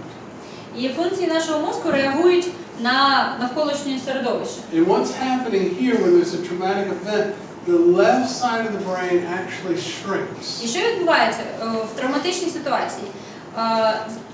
Ліва півкуля реально зменшується. And what that's doing is increasing blood flow and oxygen to the right side of the brain. Для того, щоб більша частина крові та кисню надходила до правої півкулі. So that you will react quickly to whatever the situation. Щоб ви могли швидше зреагувати до певної ситуації, в якій ви Now, опинилися. when I was taught this, I thought, why would God do such a thing? Коли Чіпу про це сказали, він задумався, навіщо Богові такими нас створювати. Or if you're not a believer, why would man have evolved like this? Якщо ви не віруюча людина, тоді чому люди еволюціонували таким чином? And the way that it was explained to me, when we were still running around in Africa, І як йому це пояснили? Що коли люди все ще в Африці бігали, and we're walking along in the grasslands, and a lion is up in front of і us. десь у савані бачили лева, You said it fast. We're not supposed to sit there and think, all right, is that lion hungry? ми не мали б сидіти чи стояти там і думати, а цікаво, а лев голодний? Did that lion actually see me? А він взагалі мене бачить? Can I run to that tree before that lion gets me? А я встигну добігти до того дерева, щоб він мене не наздогнав. So we're not supposed to think, we're just supposed to act. В цей момент ми не маємо думати, ми маємо діяти. And this left side shrinks so that we get more ability to react. І саме тому зменшується ліва півкуля, щоб в нас було більше можливості зреагувати. Now, that's fine Це нормально, if you're running around in the plains in Africa. коли ви там в савані в Африці від левів бігаєте. But there's some problems with this because you don't remember the event logically. Але виникають проблеми, коли ви не запам'ятовуєте події логічно. Your ability to verbally explain what happened to you is distorted. Ваша здатність пояснити словами, що з вами сталося, порушена. What is remembered is the terror involved in that event. А ви пам'ятаєте жах, пов'язаний з цією подією, The amount of sunlight that was going on in the day. час дня, наскільки освітлене сонцем було приміщення, The smells that you were smelling at that time. якісь запахи, які були в той момент, How you physically felt, what the weather was like. якісь фізичні прояви свої, якою була погода. Now those kind of things, those reminders will trigger your reaction to the traumatic event. І всі ці особливості події запускатимуть, будуть тригерами для ваших реакцій на подію. You'll be in a similar situation, and for some unknown reason, you're reacting the same way you did when you were traumatized. І пізніше, коли ви опинитеся в такій самій або подібній ситуації, ви зреагуєте так само, як в момент травми. But it doesn't make sense. Але це нелогічно. It's not logical. Це абсолютно нераціонально. Your ability to understand it is compromised because it's not stored in the logical side of the brain. It's stored in the emotional side. І ваша власна здатність це зрозуміти порушена, тому що спогади зберігаються у емоційній, а не логічній півкулі мозку. Not only that, your verbal skills are on the left side. Мало того, навички мовлення також у лівій. How are you going to explain it? І як ви зможете пояснити, що з вами сталося це? You can't put two and two together. You can't make it work.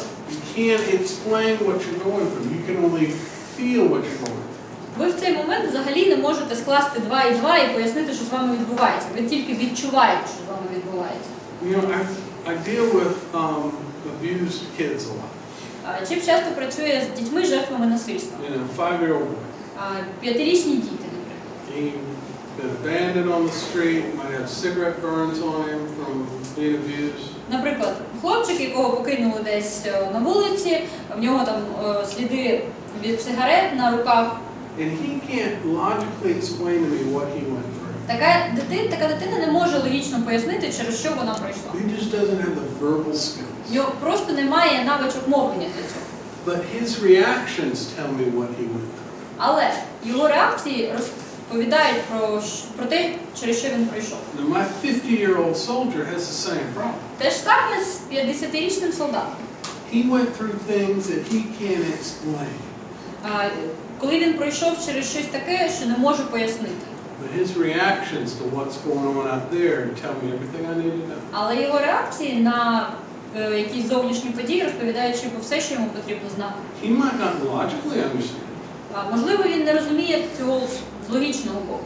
But emotionally, he feels it like it's happening again. Але емоційно він відчуває себе так, ніби це знову і знову відбувається. And reacted inappropriately. І реагує зовсім неадекватним чином. And all he knows is that she doesn't react the same way. His fellow soldiers don't react the same way. They were in the same situation. І все, що він бачить зовні, все те, що його солдати, з якими він служить, не реагують так само, як він. Or the wife is saying, "What's wrong with you?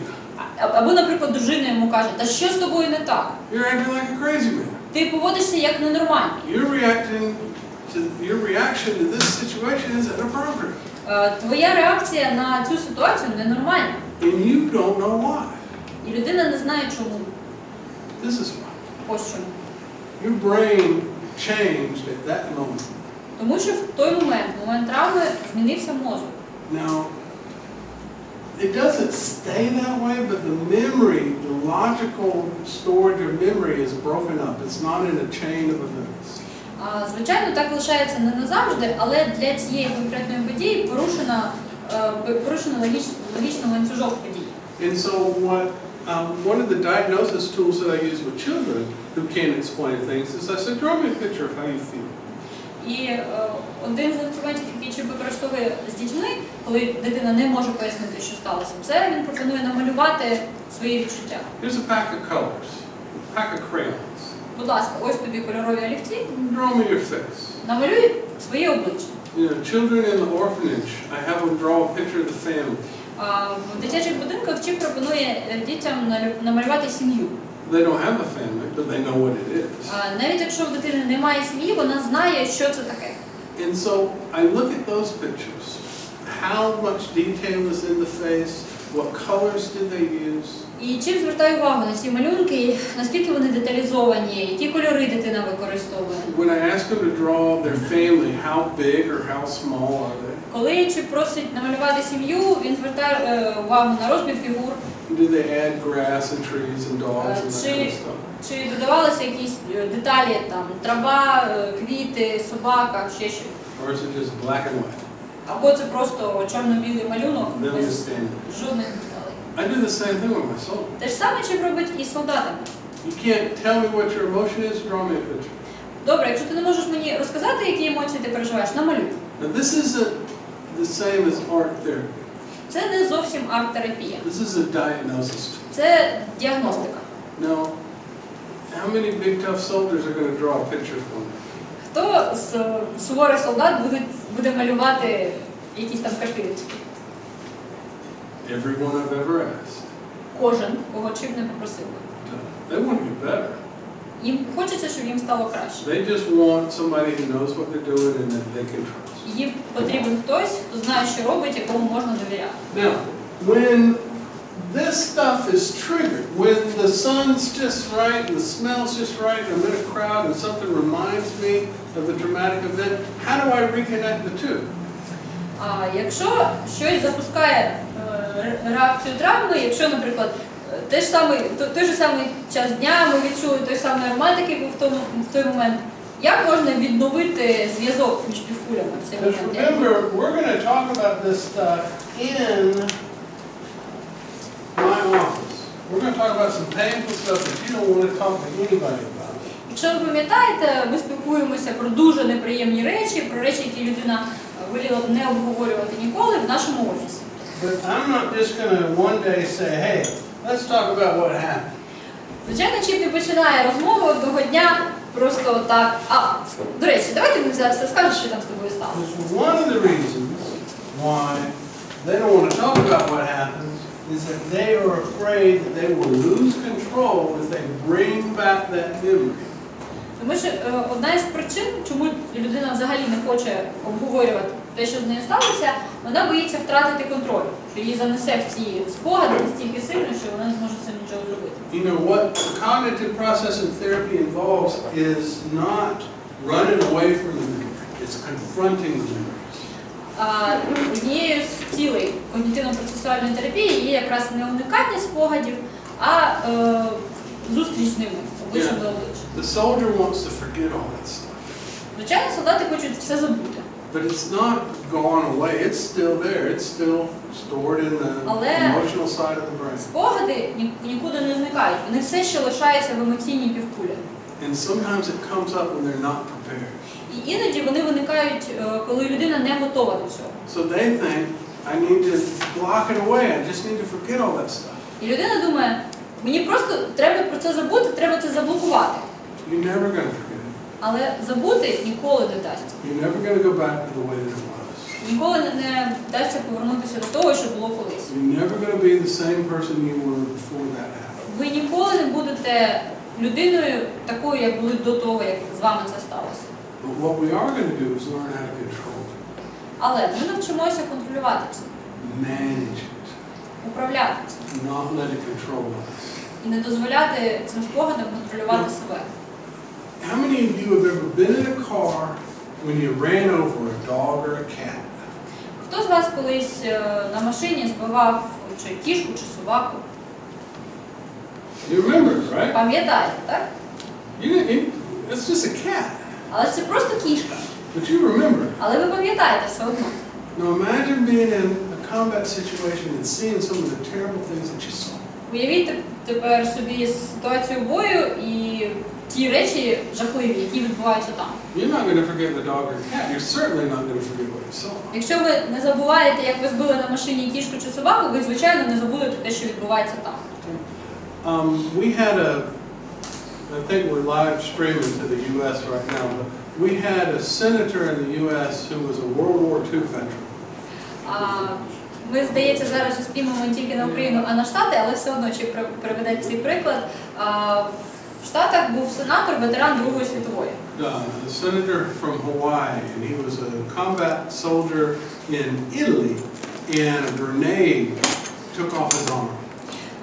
Він був сенатором на Гаваях, але під час Другої світової він служив в Італії і йому гранатою відірвало руку.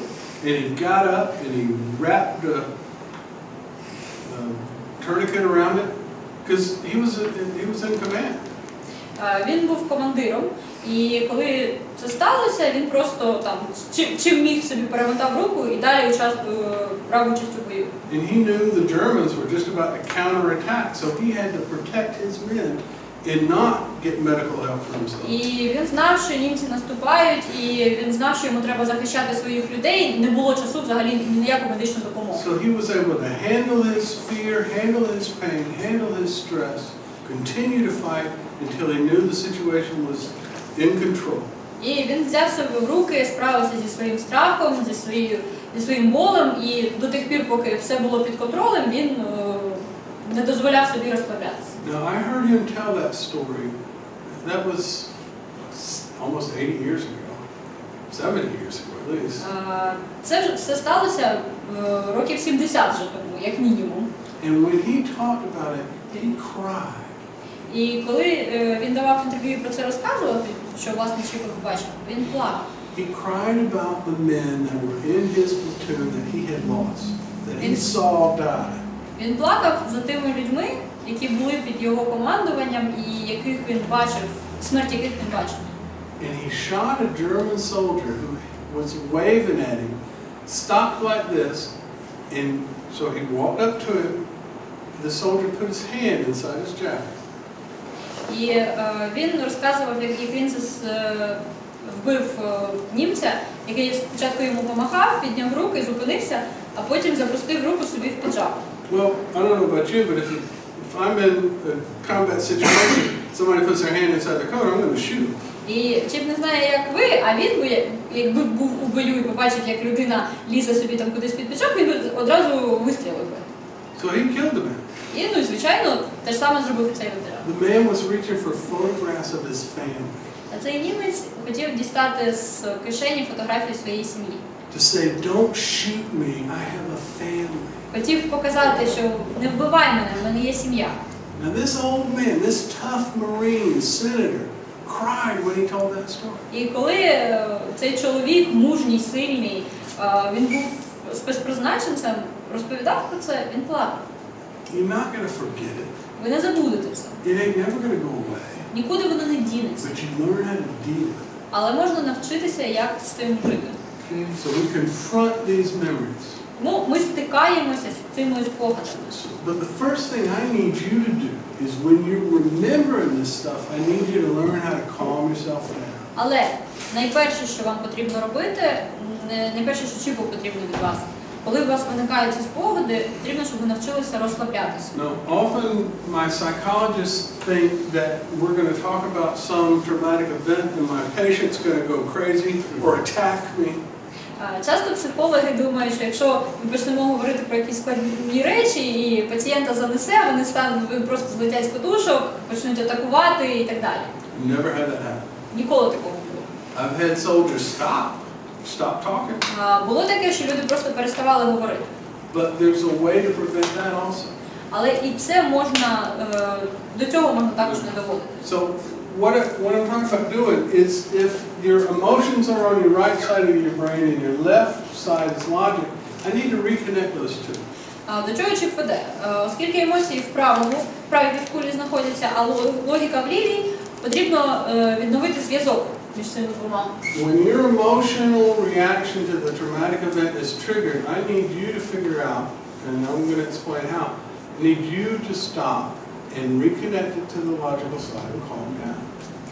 То коли у вас виникає емоційна реакція на травматичні переживання, потрібно, щоб ви могли, і Чіп вам пояснить, як це робити, але потрібно, щоб ви могли заспокоїтися і відновити зв'язок між півкулями. So there's a couple of relaxation techniques that I teach the soldier first. Тому є кілька релаксаційних технік, які Чіп навчає солдатів до того, як взагалі починається терапія.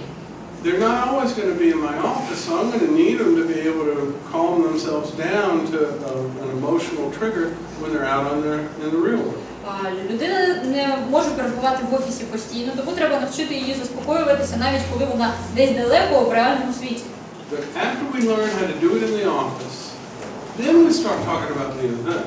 І після того, як ми навчаємося, як розслаблятися в офісі, ми починаємо обговорювати подію. Now, how many of you have ever been really, really angry?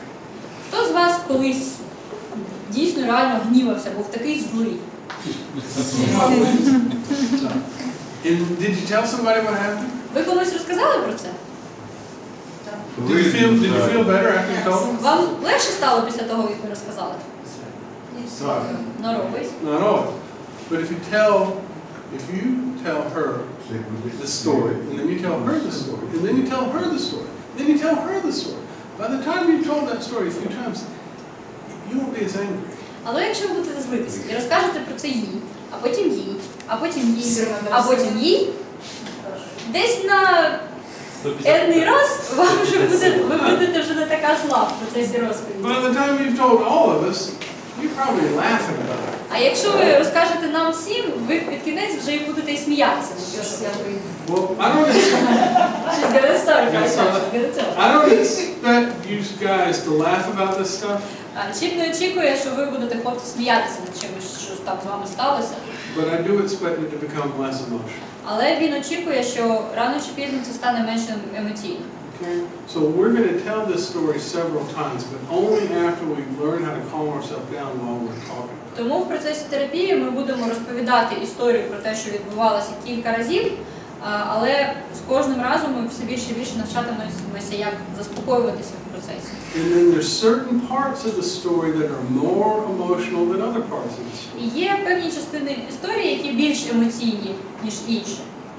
After we've talked about the story all the way through a few times, then we're just going to start talking about those painful parts. Після того, як ми повністю кілька разів пройдемо всю історію ми обговорюватимемо вже тільки ці найбільш емоційні її частини. Okay? All right. How about you? Можна вас? Come here, I'll give you a demonstration. Так, Чіп зараз вам продемонструє. And I brought props. В нього навіть реквізит є. No, but I brought my bell. Listen to me, I brought my little, no. All right, hold that. Now, we're going to have tea. Ми вип'ємо чай. We're going to have jasmine tea. You just spilled it. Ви вилили вже весь. It's hot. Він же гарячий, обережно.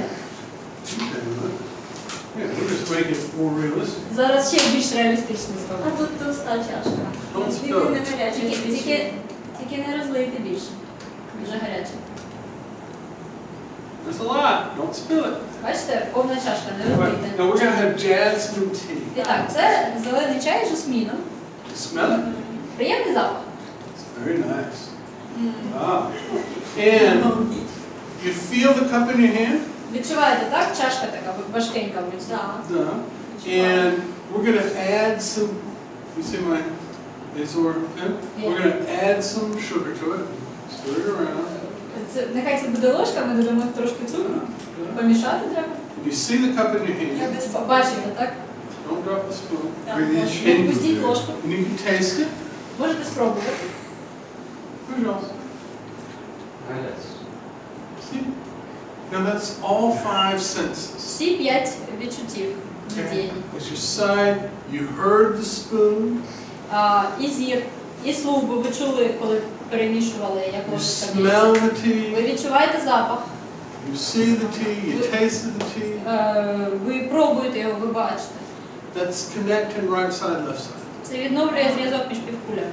Now, when you come into my office, actually, I'll let you sit it down. Спасибо большое. You drink tea very well. Дуже гарно всі бачите. Right. When my patients come into the office, and this is my kids, this is my grown soldiers, the first 15 minutes of therapy is wasted. Дивіться, коли пацієнт приходить на ЧІП в офіс, неважливо скільки б йому було років, 5 чи 50, перші 15 хвилин сесії завжди втрачені. Because they're still out there in the street. Тому що людина все ще там десь на вулиці. So 15 minutes, we don't talk about nothing. 15 хвилин ми взагалі ні про що не говоримо. We talk about the weather, Про where you've погоду, been, про те, звідки людина приїхала, want some tea. там чаю хочете, не хочете. I just got back from somewhere, Я тільки що повернувся, звідки там він повернувся. trying to get you in the office. Щоб людина була в офісі. Then we're going to start talking about stuff. І потім ми починаємо говорити про... Because now you're left side, not right side. Тому що в цей момент людина вже лівопівкульна, а не правопівкульна. Remember, this is cognitive processing therapy. Бо те, що ми робимо, це когнітивно-процесуальна терапія. You have to be able to think. Потрібно, щоб ви могли думати. If you're just reacting on emotion, I can't make any progress. Якщо ви будете тільки емоційно реагувати, жодного прогресу не буде. Have you ever talked to your wife when she's really, really mad? Ви колись з дружиною говорили, коли вона злиться просто взагалі нереально. Она ж не разговаривает. She doesn't talk. Oh, God bless you. Благослови вас, Боже. Mine talks a lot. Його дружина говорить. Yeah, but you can't talk to her. Але з нею говорити не вийде. If she talks, she don't listen. Вона не слухає. That's kind of the idea. В принципі, ідея ось така і є. If you're emotional, you're not hearing anything. Коли ви під дією емоцій, ви нічого не чуєте. And then you come down to earth. А коли заспокоїтеся, I do this with kids. I do this with everybody. чим це робить навіть з дітьми, з усіма пацієнтами? I have an animal in my bag. У нього в сумці тваринка. What animal do I have? Що це за тваринка? Це той. Well, okay, but it's still an animal. Так, це іграшка, але все одно, якась тваринка. Лежиш брошка. Цуценя. An alligator. That's not an alligator. See, this is what people normally do. От люди починають зазвичай так робити. Normally, if my little kids, my adults, they all do the same thing. They start naming off Вони animals. просто починають називати якихось тварин. Чупакабра. It's not a cat. Чупакабра. Oh, how do you know that? А звідки ви про чупакабру знаєте? That's a bad one. Вирощує. All right, Не краще. let's do it logically. No? Давайте робити це логічно. Stop doing it right brain. Let's do it left brain. Okay? Перестаньте робити це право півкульно, давайте підключимо ліву A півкульну. logical question might be, what color is the animal? Логічним питанням було б, наприклад, якого кольору ця тварина? Normally it's brown, sometimes it's black. Зазвичай такі тварини коричневі, іноді чорні. Now what's another question you would ask? Я ж сказав, чи покала. Now y'all are guessing again. Ви знову вгадуєте, яке What's ще another можна logical question? логічне питання. Казак чи ні? По одному, будь ласка, Да, я закушать. What does it mean? Rarely, but sometimes it does. дуже рідко, але іноді їсть. Вона жива чи мертва? Is it dead or alive? Well, it's a toy. Це іграшка. When it's alive, it eats meat sometimes. When Она it's dead, живет в it's лесу not. или с людьми? В лесу или с людьми? Well, usually, normally it's wild. Зазвичай в нормі, це дика тварина. Має великий, ну ведмідь. Bear, squirrel, Stop doesn't have guessing. a big rabbit, doesn't have a mouth. Sometimes it has a big tail. Іноді великий хвіст є. Вона літає, ходить, Does it плаває. fly, does it walk, does it swim? Sometimes it doesn't fly, but sometimes it walks. Sometimes. Вона точно не літає, іноді ходить. I saw it swim. І чим бачив, як Quit guessing. досить вкладувати. Logical question. Логічні питання, задавайте логічні питання. А? Что еще делать после закрытия? Точно Які точно звуки не видає? літає, іноді може плавати. Це велика тварина чи маленька? По деревам лазить? Makes lots of different noises. По-різному, дуже багато різних звуків. По деревах лазить? Can it, Питали чи хижачі? It can. лазить по деревах? А це велика чи маленька тварина?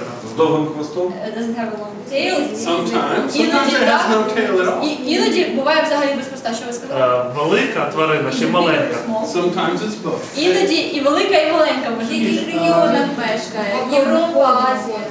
This gentleman. Схожа на людину. На людину схожа? Doesn't look like a human. Це домашня тварина. Sometimes. Іноді похоже на людину. Обезьянка.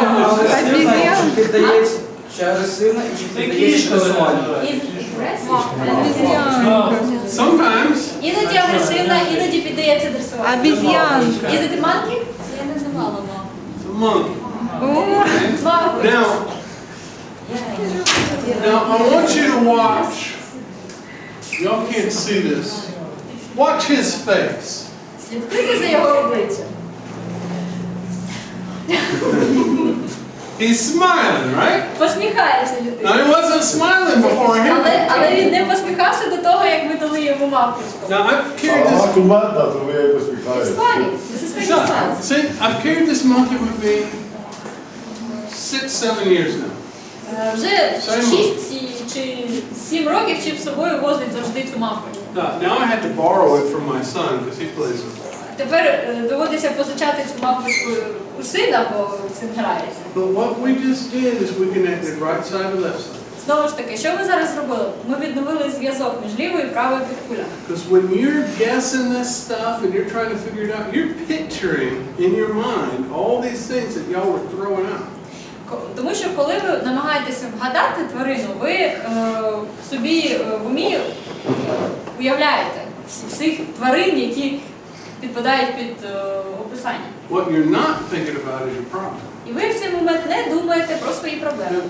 I've got all kinds of crazy stuff on my desk in my office. There's all kinds of stuff. У Чіпа дуже багато різних речей, досить дивних іноді навіть в офісі. So there's lots of interesting things to pick up and hold in your hand and look at. Є з чого вибрати, можна щось взяти, потримати в руці, порозглядати. That's part of bringing you into this room right here, right now. І це частина того, щоб вас перенести в цей офіс тут і зараз. Now, we're going to do one more thing. Ми зробимо зараз ще одну річ. Everybody close your eyes. Всі закрийте очі. Take a deep breath. Глибоко вдихніть.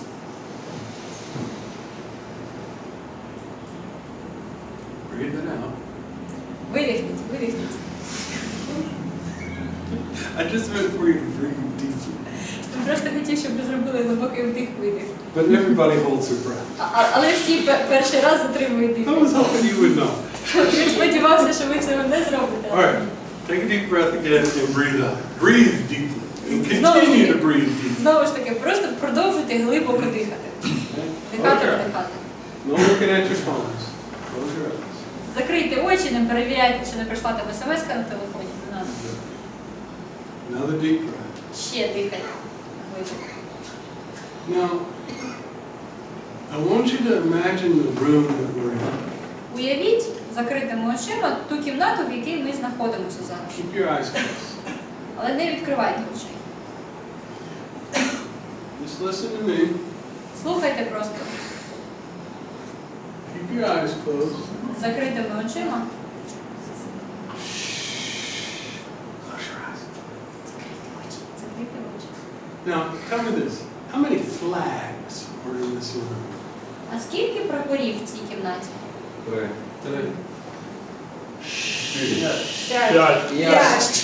Тихенько, про себе You do not відповідайте. have to speak. Не треба говорити, просто от, чи питає ви Just собі. imagine to yourself. Просто уявляйте собі.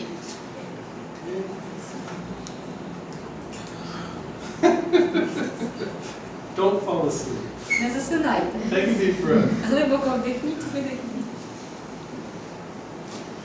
Now, keep your eyes closed. Все також з закритими очима. The person next to you, what color is their shirt? Поруч з вами сидить людина. Якого кольору в нього або в неї сорочка? All right, y'all are making this difficult. Ви ускладнюєте ситуацію. You get the idea, but you aren't cooperating very well. Ви розумієте ідею, але не дуже співпрацюєте. Take a deep breath. Глибоко вдихніть. How many people in the room? Скільки тут людей в кімнаті? Take a deep breath. Глибоко вдихніть. You feel safe? Відчуваєте себе в безпеці?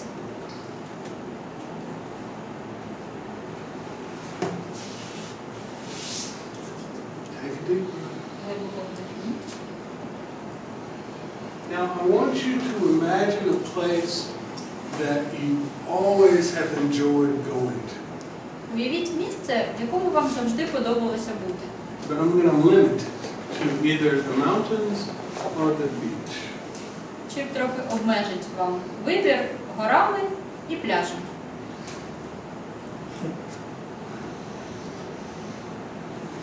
I want you to imagine what it sounds like. Уявіть звуки.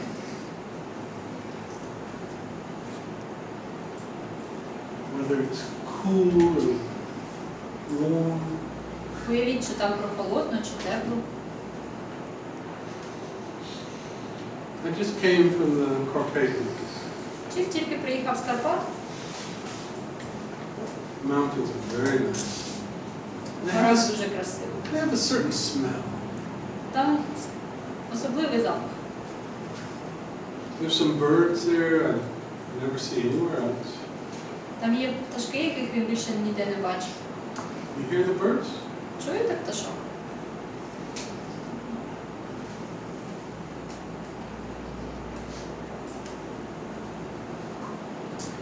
Take a deep breath. Глибоко вдихніть. I want you to keep your eyes closed. Come back to the room.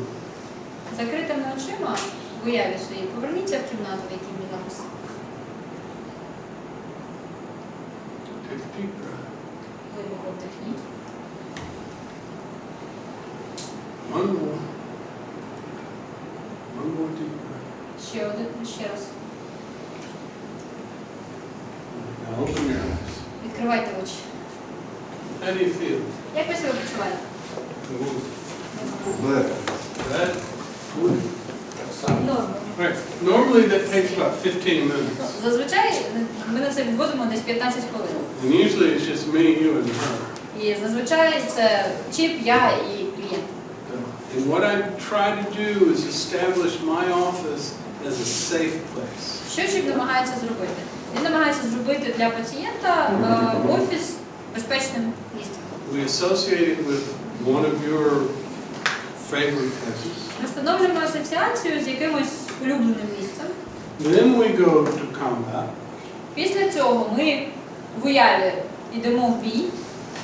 We stay there for usually 30, 45 minutes. Лишаємося там 30, може 45 хвилин. Then we come back to the safe place. Повертаємося в безпечне місце. Then we come back to the office. Повертаємося в офіс. We do that probably 10 times. Ми це робимо разів 10. Usually once a week. Зазвичай раз на тиждень. Therapy usually lasts 12 weeks. Зазвичай терапія займає 12 тижнів. Now, after I've taught you how to calm yourself down, Після того, як чіп навчає пацієнта заспокоюватися, it's a skill that I want you to practice. Він хоче, щоб пацієнт практикував цю навичку. Because you're not always going to have me, you're not always going to be in therapy. Тому що чіп не завжди буде поруч, людина не завжди буде в терапії. Some of y'all are going to go back to combat. Деякі люди повернуться до зони бойових дій. I don't want you calming yourself down. Таких людей чіп не заспокоює. That could be hazardous. Тому що це може бути небезпечно. I don't want to work on any of this stuff if you're going to go back. Якщо людина буде повертатися, він взагалі над цим не працює. One of the characteristics of combat veterans is this hypervigilance. Одна з характеристик посттравматичного стресового розладу – це надмірна напруга та спостережливість надмірна. We're going to diminish that if you're not going back to combat, but you're going to need it if you are. Якщо людина не повертатиметься в зону бойових дій, ми будемо її знижувати. Якщо повертатиметься, для неї там це життєво необхідно, тому нічого не буде робити. We got a little bit more than a half an hour. У нас часу лишилося трохи більше півгодини. I'm going to tell you a few more things. We're going to go through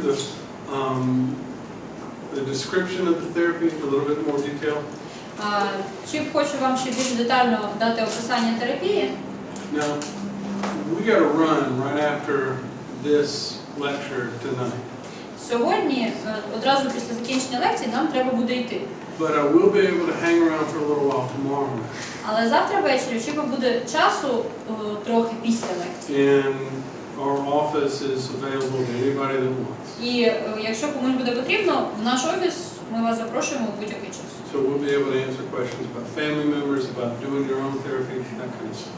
Тому завтра ввечері в нас буде можливість відповісти на ваші запитання, можливо, про власну терапію, або там, про роботу з членами сімей і так далі. All right. Now, can we just go ahead and talk for the next 40 minutes, or do y'all need a break? Вам потрібна перерва, чи ми можемо продовжувати і наступні 40 хвилин вже без перерви говорити? If you need to get up and go to the bathroom, go ahead. Якщо комусь треба вийти в туалет, просто йдіть. I will not be offended. Чи не образиться. If you pee on the floor, I might be offended. Образиться, якщо ви наробите на підлогу.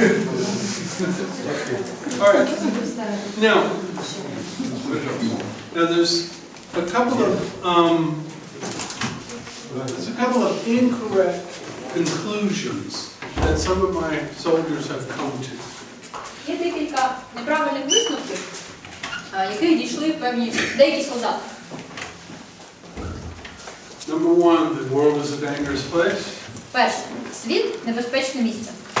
And I'm not fit to live in the world. І я не підходжу для життя в цьому світі. Now, is the world a dangerous place? Світ – це небезпечне місце? Так. Relatively, yes. Somebody says. Are you in danger now? Ви зараз в небезпеці? Тут же правий сектор. What did you can be here?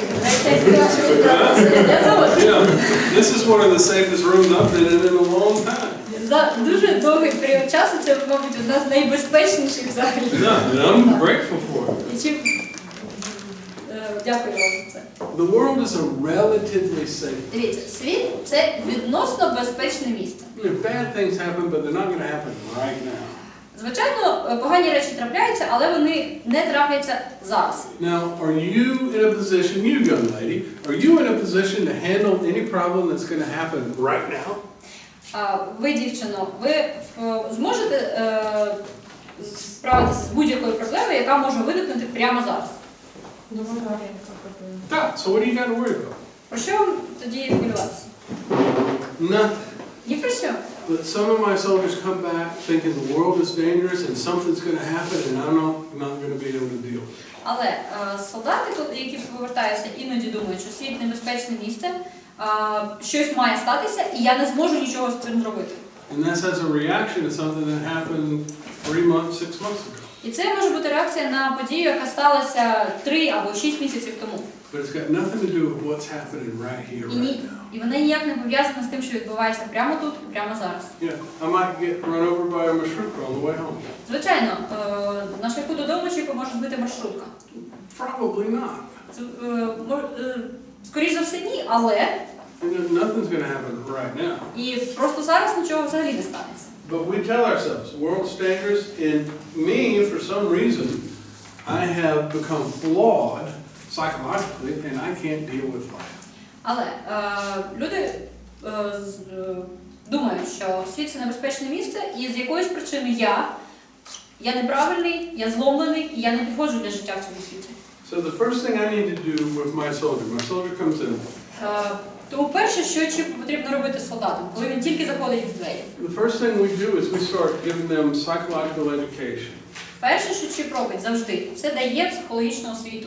I'm going to teach them some stuff about psychology and about themselves. Навчає солдатів певним штукам з психології і певним фактам про них самих. There's a term called in vivo. Є термін in vivo. That means inside your body, it's a Latin term. Це щось, що знаходиться у вашому тілі, щось, що відбувається всередині. What that means is that something can happen to me outside that will affect my body functions. Що це означає? Це означає, що якась зовнішня подія може вплинути на функції тіла. And no matter how hard I try, I can't stop that. І як би ми не старалися, ми цього не можемо зупинити. And so when my soldiers have a traumatic event, and I don't even have to know what the event is yet, what they need to understand is that the way they're reacting is actually normal for people who have been through what they've been through.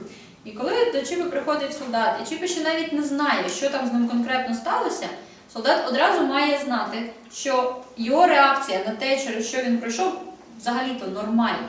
You know, I'm going to give them some tests. I've got some tests for PTSD that are put out by the American Veterans Association. Звичайно, Чіп дає певні тести, серед них і тест на ПТСР, який розроблений американськими військовими. Now, these have been, what language did you translate them into? Russian. Okay. Unfortunately, they're translated into Russian. На жаль, ми переклали цей тест російською. In the next few months, they'll be translated into Ukrainian. На українську теж перекладемо дуже скоро. And right now, they're available. If you'll get my business card, you can download all this stuff right now. Просто зараз все це доступно. Якщо ви взяли візитівки, там є адреса нашого сайту, і на сайті все це є. It's free. UkrainianRecoveryResources.com.ua. Oh, well, there's a couple of forms. There's a PS9. Beach United for Depression. Okay, what's the other? PCL5. PCL5. Там є на тиждень і на місяць, там, здається, 2 версії. PCL5, да? Now there's a couple more available online already translated into Russian. There's a test that University of Mississippi put together. Є ще кілька тестів, їх теж можна завантажити, знайти. Є тест університету Міссісіпі. It's been translated into Russian, and it's a lot more extensive. It's a long test. І він теж є російською, але він набагато більше, він ширший. The tests we use are usually between 10 and 25 questions. Ті тести, які ми використовуємо, ми зазвичай беремо коротші, там 10-25 питань. Gives us a good idea. Now we're going Просто щоб зрозуміти, що відбувається. to give these tests several times. І ми цей тест даємо кілька разів. So your reaction to your trauma based on your test scores, I'm going to explain to you, that's just pretty much normal for anybody who went through what you went through. Тому, коли в людини є якийсь результат тесту, Чіп пояснює, що, в принципі, враховуючи цей результат, твоя реакція на те, через що ти пройшов, вона нормальна для людей, які таке саме пережили. Now I'm going to gather some information about the trauma. I'm going to ask you some questions, not detailed, but Далі some Чіп questions. збиратиме інформацію про травму. Він ставитиме питання. Можливо, ще не буде глибоко вдаватися в деталі, але певні запитання буде задавати. So I'm explaining things to you, I'm asking you questions, and I'm gaining information about who you are. Тобто Чіп щось вам пояснює, ставить вам якісь питання і збирає інформацію про те, хто ви є. Hold still.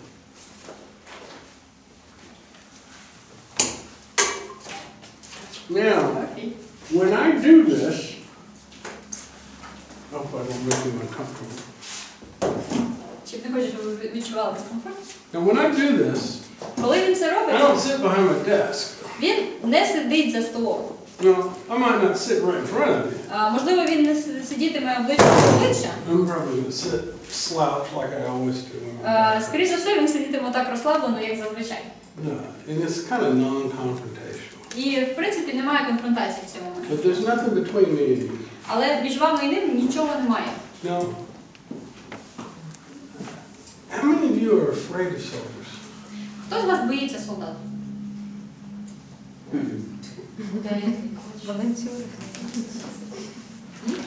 The right answer. Правильний ответ.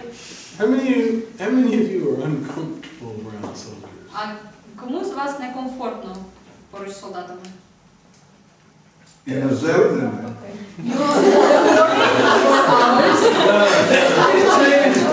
Чудово. No. They're all foreign. Для Чіпа всі іноземні, I know what you're saying. але він зрозумів, що ви питали. Let me tell you why I explain this. Let me explain why I said that. Чому Чіп взагалі це сказав? Не хочу пояснити. I trained dozens of psychologists in Russia Чіп навчав десятки психологів в Росії. in how to work with alcohol. Ой, No, stop. Чекайте, не поспішайте It's ображатися. 2006, 2007. Це було в 2006-2007 році, темне минуле. But I trained them how to work with alcoholics. Чіп навчав їх працювати з алкоголіками. And so a year later, let me stop. Hang on, just Зараз, stop there. секундочку, ми скажемо. And so I trained them how to work with alcoholics, and then I did a follow-up. I called them or sent them an email later to see whether they were successful. Чіп їх навчав, а потім через певний проміжок часу дзвонив їм і дізнавався, як в них іде робота, чи все добре, чи успішно вони працюють. They weren't working with alcoholics. І люди не працювали з алкоголіками. They were afraid to. Вони боялися. They didn't know what was going to happen. Вони не знали, що буде відбуватися. They were afraid to be around those people. Боялися бути поруч з такими людьми. Now, I'll deal with anybody. I've been doing this for so long, it really doesn't make any difference. Чіп працює з будь-ким. Він так довго цим займається, що йому все одно. I've never had a patient ever give me a hard time. Ніколи за весь цей час в нього не було проблем з пацієнтом. You want to say something, young? Ви щось хотіли сказати? Ви працювали російськими психологами. Це був той період життя, коли у вас стріляли, ви стріляли. Working in Russian psychology, was it the period of your life when you were shooting at people and people were shooting at you? No, it was after all that. Ні, після цього вже. I haven't pointed a gun at anybody in about 12 years. Років 12 вже Чіп ні на кого не наставляв пістолет. Maybe 13. Може 13. I haven't actually shot at anybody in a long time. І вже дуже довго ні в кого не стріляв. But anyway, to go back to reality. Але повертаючись до реальності, When I teach people how to do this, especially in my office, I don't just give you the information and then say, all right, now go work with soldiers. Коли чіп проводить навчання, особливо якщо він проводить його на базі нашого офісу, це не так, що він дав інформацію і сказав, так, все, тепер ідіть і працюйте з солдатом, все. I show you how to do it. Він показує, як це робити. You'll be right over there. Ви You'll be будете right over there. отут. And you watch me do it. І ви будете дивитися, як він це робить. And then after a little while, after a few patients, I'll watch you do it.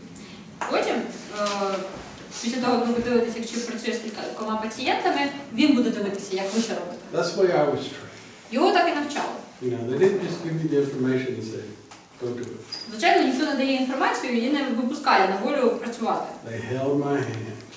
Тримають за руку. Okay? All right. So when I'm talking to somebody, like I said, we're going to talk about the weather. We're going to talk about where you've been. We're going to talk about where I've been. Something other than your problem. Коли Чіп говорить солдатам, він вже казав, що починає він завжди з розмов про погоду, про те, звідки людина приїхала, куди сам Чіп їздив і так далі. Не про проблему. Because you need to get to know me, and I need to get to know you. Тому що вам потрібно познайомитися, Чіпу потрібно з вами познайомитися. Then I'm going to ask things like, why are you here now? What happened to bring you here today? Потім Чіп питає щось на кшталт, а що вас сьогодні привело? Що нещодавно такого сталося, що ви прийшли? Now, usually we don't get the truth. Зазвичай правду нам ніхто не говорить. We really don't expect it. І ми навіть не очікуємо. But it allows some communication, and what we're trying to do is build what's called a therapeutic relationship. Але ми встановлюємо контакт і те, що називається терапевтичні взаємини. And, you know, it didn't take very long to figure out that I'm pretty laid back. Laid back would be... I'm pretty casual. Чіп, вам не знадобиться багато часу, щоб побачити, що Чіп такий доволі така розслаблена людина. And I'm certainly not afraid of you. І що він вас не боїться. And there's probably nothing you can say that's going to make me uncomfortable. І, скоріш за все, ви не зможете нічого такого сказати, що викличе в нього дискомфорт. And every soldier's different, but I've seen a bunch of them. І, звичайно, кожен солдат відрізняється від інших, але Чіп багатьох бачив. And I haven't been where you've been, but I've been in some pretty bad places. І він не був там, де були ви, але був в досить поганих місцях. I have an answer for you. Тому у нього є відповіді для вас. And it works. І ці відповіді працюють. I believe it. Я в них вірю. And if it's something you're interested in, I'll be more than happy to help you. І якщо вам це цікаво, я буду більш ніж щасливий вам допомогти. If it's not something you want to do, you can leave whenever you wish. Якщо ви не хочете цього робити, ви можете піти в будь-який момент. So there's no restrictions, there's no pressure. Тому немає жодного тиску, немає жодних прав. Now, Начальник сказав прийти. But the commander told me to come. yeah, but I had nothing to do with that. And I don't work for your commander. Але я не працюю на вашого командира. No. You know, your commander ain't in this room. Ваш командир там десь, не в цій кімнаті. No. So, yeah, and I understand what you're saying because I've heard it before. And it's Чим це definitely чув? true. Definitely true in the U.S. Він розуміє. This is just a joke. No. Well, it's true in the U.S. I don't know that it's true here, but it is true in the U.S. Чи просто багато разів чув, бо в Штатах це нормальна практика. Чи не знаю, наскільки у нас це реально реалізувати, що командири надсилають, але в Штатах це... And what happens is, as a therapist, you get incorrect information. Because they think they have to say what you need to hear so that they can go back to work. І виходить, що в людини не зовсім адекватна інформація про терапію. Вони думають, що ви їм зараз щось скажете, дуже важливе, і вони можуть повернутися до роботи. You know, usually they want to go back to combat, or they at least want to go back to work. Зазвичай солдати хочуть повернутися в зону бойових дій або до якоїсь роботи, яку вони виконували раніше. Now, what's going to happen if your friends find out you're coming to see me? Що станеться, якщо ваші друзі дізнаються, що ви з Чіпом працюєте? Заздрити будуть. They will be jealous. Дізнаються, ми прямо в ефірі. Та вони тут на We're on live stream, everybody was on. Some soldiers don't want to come and talk to me because they're afraid of what other soldiers will say. Деякі солдати бояться приходити до Чіпа, бо думають, що інші солдати будуть неправильної думки про них після цього. Now, I can't tell anybody that you came to see me. I Чіп cannot. нікому не може розказати про те, що ви до нього приходите. I can't tell anybody your name, I can't tell anybody nothing. Жодної інформації про вас він не може розповісти, ні вашого імені, нічого. If you're supposed to be here, let's say you came with your wife the first time you came, because we've had that several times. Наприклад, навіть якщо перший раз вас привела дружина, And then a week later or 2 weeks later, you're supposed to be in the therapy and you don't come. і потім за тиждень чи за два ви маєте прийти на терапію, але ви не приходите, When your wife calls, і дзвонить дружина. I can't tell her you're not there. Я не можу їй сказати, що ви не прийшли. I can't tell her nothing. Нічого взагалі не можу If сказати. you want to make a woman mad, that will really make her mad. Якщо ви хочете розізлити жінку, то так її можна розізлити. Гарно мати коханку і казати, що я у вас. I don't Tell her. Я просто чим покажу, що він про це взагалі нічого не знає, бо вони дзвонять мені. They don't call me. They call her. But the point is, what happens between me and you stays between me and you. Але найголовніше, що ви маєте розуміти, що те, що відбувається між вами і чіпом, лишається лише між вами і чіпом. You know, you tell me whatever you want. If you don't want to tell me something, that's fine. Ви можете говорити мені все, що завгодно. Якщо не хочете, не говоріть. But it's not going any farther than you. Але за межі офісу це не вийде. I might keep your chart in lock, maybe 2 years. Можливо, я роки 2-3 буду зберігати ваш файл в замкненому столі. But then I'm going to burn it. Але ніхто й не прочитає його. Okay? That's the deal. If something you want, I have some things I need from you. Такі умови. І є ще певні речі, які мені від вас потрібні. Now, you guys, there's an unmeasurable problem in Ukraine among soldiers. It cannot be measured. Є проблема серед українських солдат, яку виміряти просто неможливо. But among American veterans, combat veterans, right now, the suicide rate is 22 every day. Але серед американських військових, серед ветеранів, рівень самогубств 22 самогубства на добу. Now, 22 every day. На добу. Now, I need you to do me a favor. Сейчас? Oh yeah, Так. today. Дуже багато. Сьогодні. За день. I need you to do me a favor. Зробіть, будь ласка, чіпу послугу. Do you think, were you thinking about hurting yourself? Колись думали про те, щоб собі себе вбити? All right. Ніколи в житті. Never ever. I need you to do me another favor. Зробіть послугу. очень часто об Неважливо. Okay, let me go through this and I think you'll understand. Можна зараз чіп закінчити і ви зрозумієте. Because I deal with this a lot. Бо часто ми стикаємося. So, you're thinking about hurting yourself. Do you have a plan? Якщо ви думаєте про самогубство, у вас є план? Okay. If that changes, I need you to let me know. Якщо щось зміниться, дайте знати. Okay? Because that's the only condition I have on you. Is Yeah. that if you become suicidal, you have to let me know. Це єдина умова, якої чіп вимагає. Якщо у вас виникають думки про самогубство, вам треба про це сказати. If you become suicidal, I'm not going to not see you, but if you become suicidal and you do not tell me, I will start seeing you. Він не перестане з вами зустрічатися лише через те, що у вас виникли думки про самогубство. Але якщо вони виникли і ви про це не сказали, він точно перестане з вами бачитися. I've had 3 patients kill themselves. За всі ці роки 3 пацієнтів чіпа покінчили життя самогубством. I think about them every day. І він щодня про них думає. I don't want to add you to that list. І він не хоче нікого додавати до цього списку. So what I'm going to ask you to do, I'm going to ask you for the next 30 days, do not harm yourself.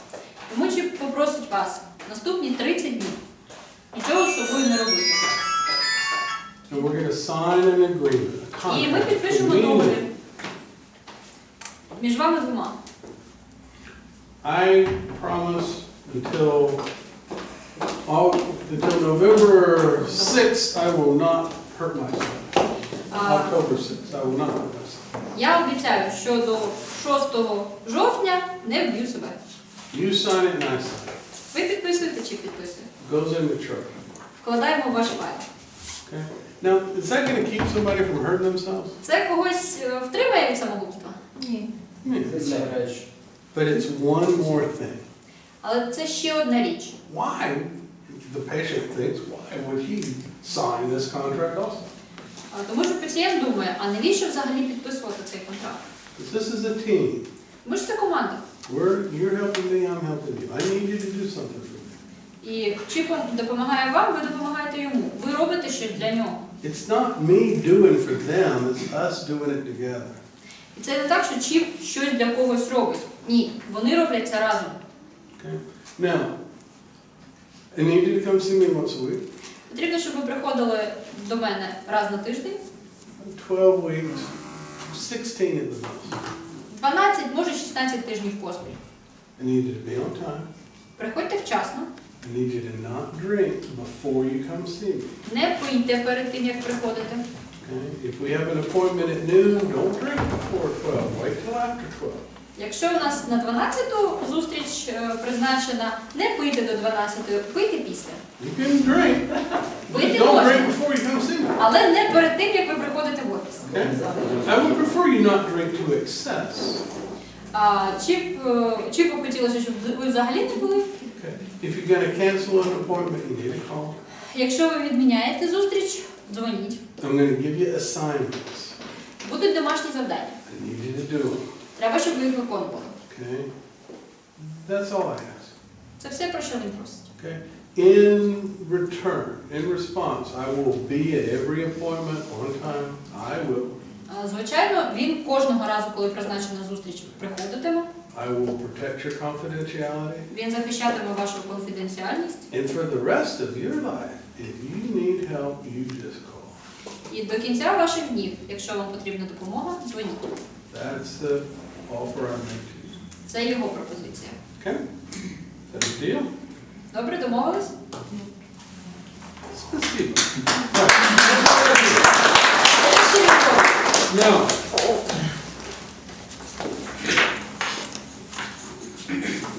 when I tell them they need to do their assignments, коли Чіп говорить людям, що треба виконувати домашні завдання, she'll tell you this. That's usually the first sign that I got a problem when they stop doing their assignments.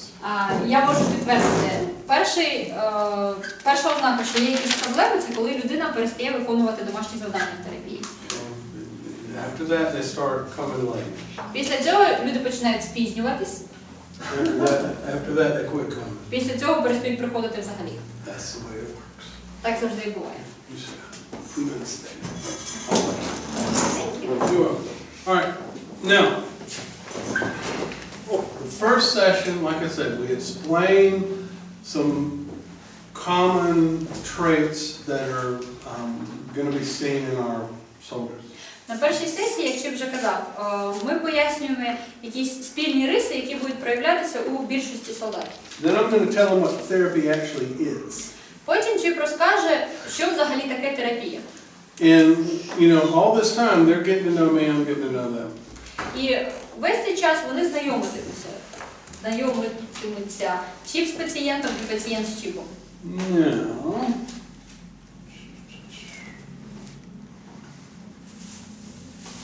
I've got some information I need you to tell me. It's just like going to a doctor. So I need to know age, where you've been, where you live, that kind of stuff. It's just basic information. Є також базова інформація, яку Чіпу треба знати про пацієнта. Це як на прийомі у лікаря. Треба знати вік, звідки людина походить, з якої сім'ї і так далі. Again, you can download this off the website. Знову ж таки, всі ці форми можна завантажити з нашого вебсайту. Then I have a biopsychosocial that's about 7 or 8 pages. Є також біопсихосоціальна оцінка стану. That takes a while to fill out. Там 7 чи 8 сторінок, потрібен певний час, щоб заповнити цю форму. Physical health of you and your family, psychological health, substance abuse history, that kind of stuff. Там є питання про фізичне здоров'я, власне, пацієнта та його сім'ї, про історію психічних та психологічних розладів, історію зловживання речовинами і так далі. All right, then, I taught you how to relax. Usually I teach you how to relax the first session. Після того, як вже навчив людину, як розслаблятися, а він зазвичай це робить на першій сесії. Second session, we're going to talk about common trauma reactions. На другій сесії ми обговорюватимемо поширені реакції на психологічну травму. I'm going to explain to you this in vivo exposure stuff. Він розкаже про цю концепцію переживань in vivo. And we're going to talk a little bit more about that tomorrow. І завтра ми про це ще поговоримо. What that actually means. Про те, що це таке. I'm going to explain to you subjective units of discomfort scale, SUDS. Subjective units of discomfort is what I'm going to say, scale. It's how we measure your reactions to the events. Потім Чіп пояснив систему вимірів реакцій, тобто цю індивідуальну суб'єктивну шкалу, коли ми присвоюємо якесь число переживання. Then we're going to create this hierarchy of triggers, is a better word for it. Потім ми обговорюватимемо тригери та вибудовуватимемо їх ієрархію. What are some of the triggers that might set off a soldier's PTSD? Що може бути тригером для ПТСР у солдата, наприклад? Люди не знают, что такое триггер. Болевая зона, болевая. Звуки. Noises. Some people don't know what triggers are. So. All right. When these symptoms of PTSD come up, and they're unexplainable by the soldier, they lose their shh. It's hard for me to concentrate when you're talking. All right. Done. A loud noise makes a soldier look for cover. Наприклад, солдат ховається, коли чує гучні звуки. Or brings back the memory of combat. Або, наприклад, коли він чує гучні звуки, він згадує бій. There's also a thing called flashbacks. Є ще така штука, яка називається флешбеки. When they believe it's everything, they're back in combat. В цей момент людина впевнена, що вона знову в бою. The movie Rambo. В Рембо. When Rambo gets arrested. Коли Рембо під арештом. And they shave В першому Рембо, коли його голили в тюрмі. If you Google it on YouTube, they'll show you Rambo flashback. Якщо ви на Ютубі в пошуку заб'єте Рембо флешбек, And he's mentally going between combat and fighting these policemen. І там сцена, як він в своїй уяві, він то в бою, то в реальності б'ється з полісменами. So his PTSD was triggered by being restrained and actually cutting, and he flashed back to being in Vietnam. От цей момент, те, що його зв'язали і тримали і голили насильно, виступило тригером, який запустив флешбек, і йому здавалося, що він у В'єтнамі. Now some soldiers react to fireworks. Деякі солдати реагують на феєрверки. Some soldiers react to seeing someone else in uniform. Деякі реагують просто на людей в формі. Some soldiers react to watching the news on television. Деякі реагують на репортажі в новинах.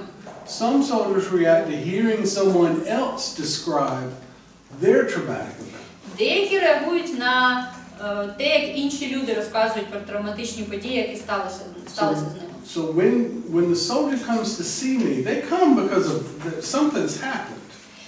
Тому коли солдат звертається до Чіпа, він звертається з якоїсь причини. When my wife yells at me or raises her voice, I get really, really angry, or I'm not able to sleep at night, or I'm having nightmares, something like that. Наприклад, якщо дружина підвищує на мене голос, я стаю дуже агресивним, або я не можу спати вночі, або ще щось. I was on a marshrutka, I had to get off. There were too many people. Або, наприклад, я їхав в маршрутці, було так багато людей, мені довелося вийти, бо я не міг. I saw smoke on the horizon where someone was burning a field, and it reminded me of that day when my friend was killed. Або, наприклад, я побачив десь на горизонті дим, і це нагадало мені про день, коли загинув мій друг. You know, I had an unexpected experience with a soldier who brought one of his friends dead in the back of an ambulance while I was lecturing. Чіпа був дуже незвичайний досвід. Він проводив лекцію, і один з його знайомих солдат привіз свого загиблого товариша в машині швидкої допомоги. Туди, де лекція, власне, була. One of my patients relocating the dead soldier from the ATF, brought him right up front. Вони везли на поховання тіло і вирішили зустрітися з Чіпом по дорозі. And he described something that had happened to his friend, and it still bothers me. І цей солдат Чіп розповів, що сталося з його другом, і це до сих пір чіпляє Чіпа. So now, every time I think of a soldier being killed, I think about that guy in the back of that truck. І щоразу тепер, коли Чіп думає про загиблого солдата, він думає про того, якого везли в тій швидкій. Now, soldiers have that a lot more significantly. Але у солдат такі переживання набагато більш значущі. And so when they see something, or they hear something, or they smell something, it triggers this in vivo reaction. Тому коли вони щось таке бачать, чують, відчувають запах і так далі, це запускає реакцію in vivo. So that's what we're talking about when we say triggers. Тому це те, про що ми говоримо, коли говоримо слово тригер. What my soldier needs to understand, the trigger itself is not dangerous. Що потрібно солдату зрозуміти? Що сам по собі тригер не несе небезпеки. What it reminds him of is dangerous. Але те, про що він нагадує, небезпечно. The event is not. Але сам тригер ні. All right. See, that explains it.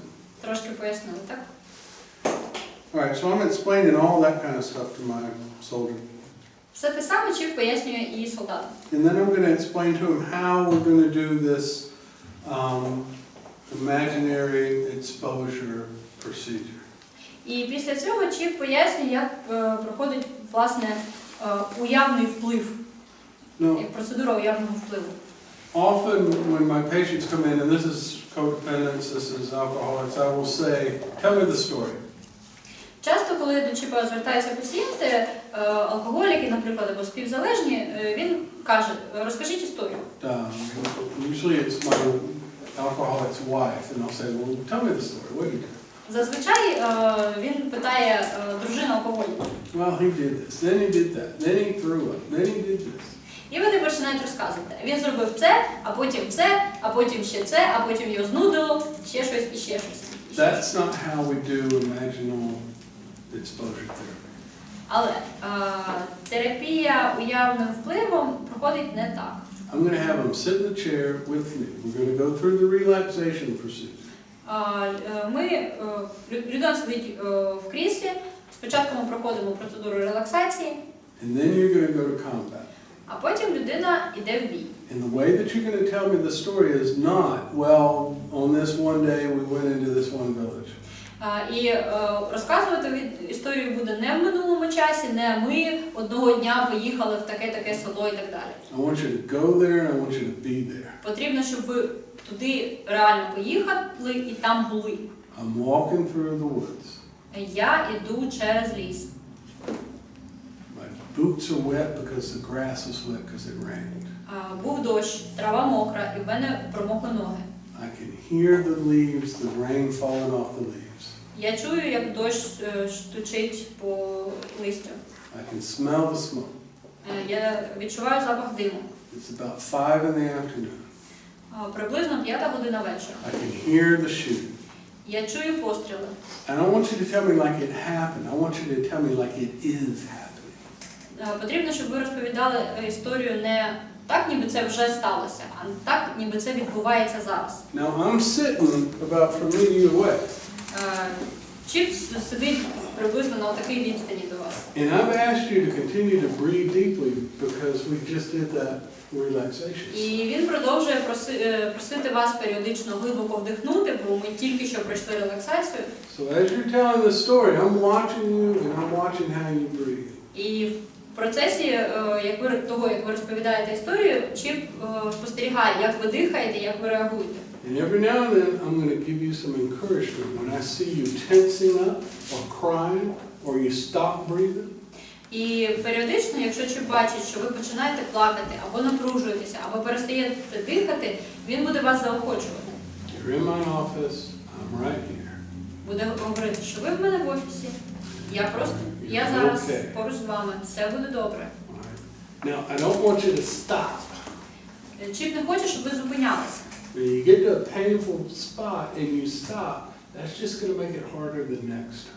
Якщо ви зупинитеся у якійсь дуже больовій точці, наступного разу буде ще складніше. Now, we might speed it up a little bit, Звичайно, можна трошки прискоритись, but we got to continue. але потрібно продовжувати. Okay? We'll go through this for about 30 minutes, maybe 45 minutes. We'll go all the way through. Десь півгодини, 45 хвилин ми проходимо всю історію. Now, he's told me triggers, things that bother him Людина до цього вже сказала, що виступає для неї тригером. But when he gets to certain spots in the story and he tenses up, I'm writing it down. Але коли людина розповідає історію і на певних її відрізках напружується, наприклад, чим записує, що відбувалося в той момент. There's going to be places in the story that are going to be harder for him to talk about than other places. Тому що в історії будуть більш важкі для обговорення для пацієнта. Those are called hot spots. Такі гарячі точки історії. When everything gets a little bit more tense. Коли напруження досягає. Now, after we go through this procedure a few times, we don't have to go through the whole story. We can just go to these hot spots. Після того, як ми кілька разів проходимо цю процедуру, вже можна всю історію не розповідати, а зупинитися лише на гарячих точках. Okay. We do the hot spots 3 or 4 times. Потім по 3-4 рази ми проходимо гарячі точки. I give them the PTS screening test again. Чіп знову дає пацієнту скринінг на ПТСР. There's another test for depression if I think it's needed. Якщо є необхідність, є також інший тест на депресію. There's another test for substance abuse disorder if I think it's needed. Якщо є необхідність, також є тест на зловживання речовинами. You know, if my client shows up and I can smell alcohol, I'm thinking they got an alcohol problem. Якщо клієнт приходить і можна від нього пахне алкоголем, зазвичай є проблема. They might not be alcohol dependent. Не факт, що людина залежить від алкоголю, But they definitely have an abuse issue. але є проблема зловживання. So we go through those tests. We retest again for PTSD. After that, we're going to go through one more session where we tell the whole story all the way through. Тобто проходимо ми гарячі точки, потім заповнюємо тести, якщо це необхідно, і після цього в кінці ще раз проходимо всю історію. Then we're going to, like I said, we do the test one more time. Then we're done. І потім ми заповнюємо тести ще раз, і все, ми закінчили. Now, this is prolonged exposure therapy. There's a cognitive processing therapy and prolonged exposure therapy. Pretty much the same thing, but I'm going to explain the difference tomorrow. Дивіться, те, що зараз Чіп описав, це терапія уявної дії. Є невелика різниця між когнітивно-процесуальною терапією та терапією уявної дії. І він завтра пояснить, в чому ця різниця. The difference is one's verbal and one's written. Взагалі різниця просто одна письмова, інша усна. You have a written assignment several times a week. В когнітивно-процесуальній є письмові домашні завдання. Now, one of the things that we have not done, that they do it in America, is they will video or they will audio record these sessions.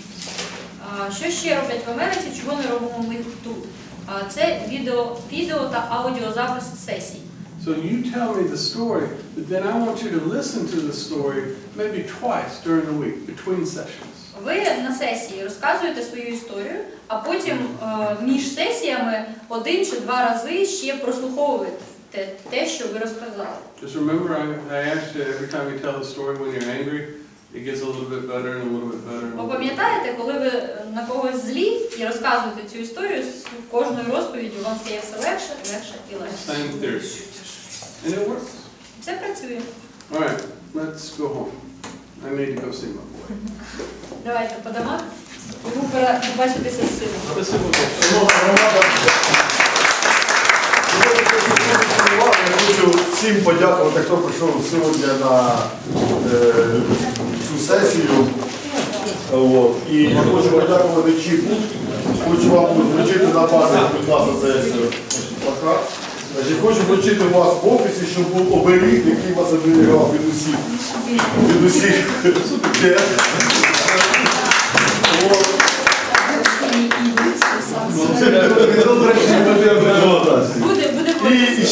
І ще розповсюджували таке ноу-хау, зараз воно вже набирає популярності, тому що отакі от оберіги на холодильник правого сектору виганяють всю нечисть із вашої домівки. Тому побачимо правий сектор. Олександр, а я хочу подарувати книгу. Від вашого імені я хочу пану Чіпку і його синку подарувати оцю дитячу книжечку. Хай вивчає українську мову.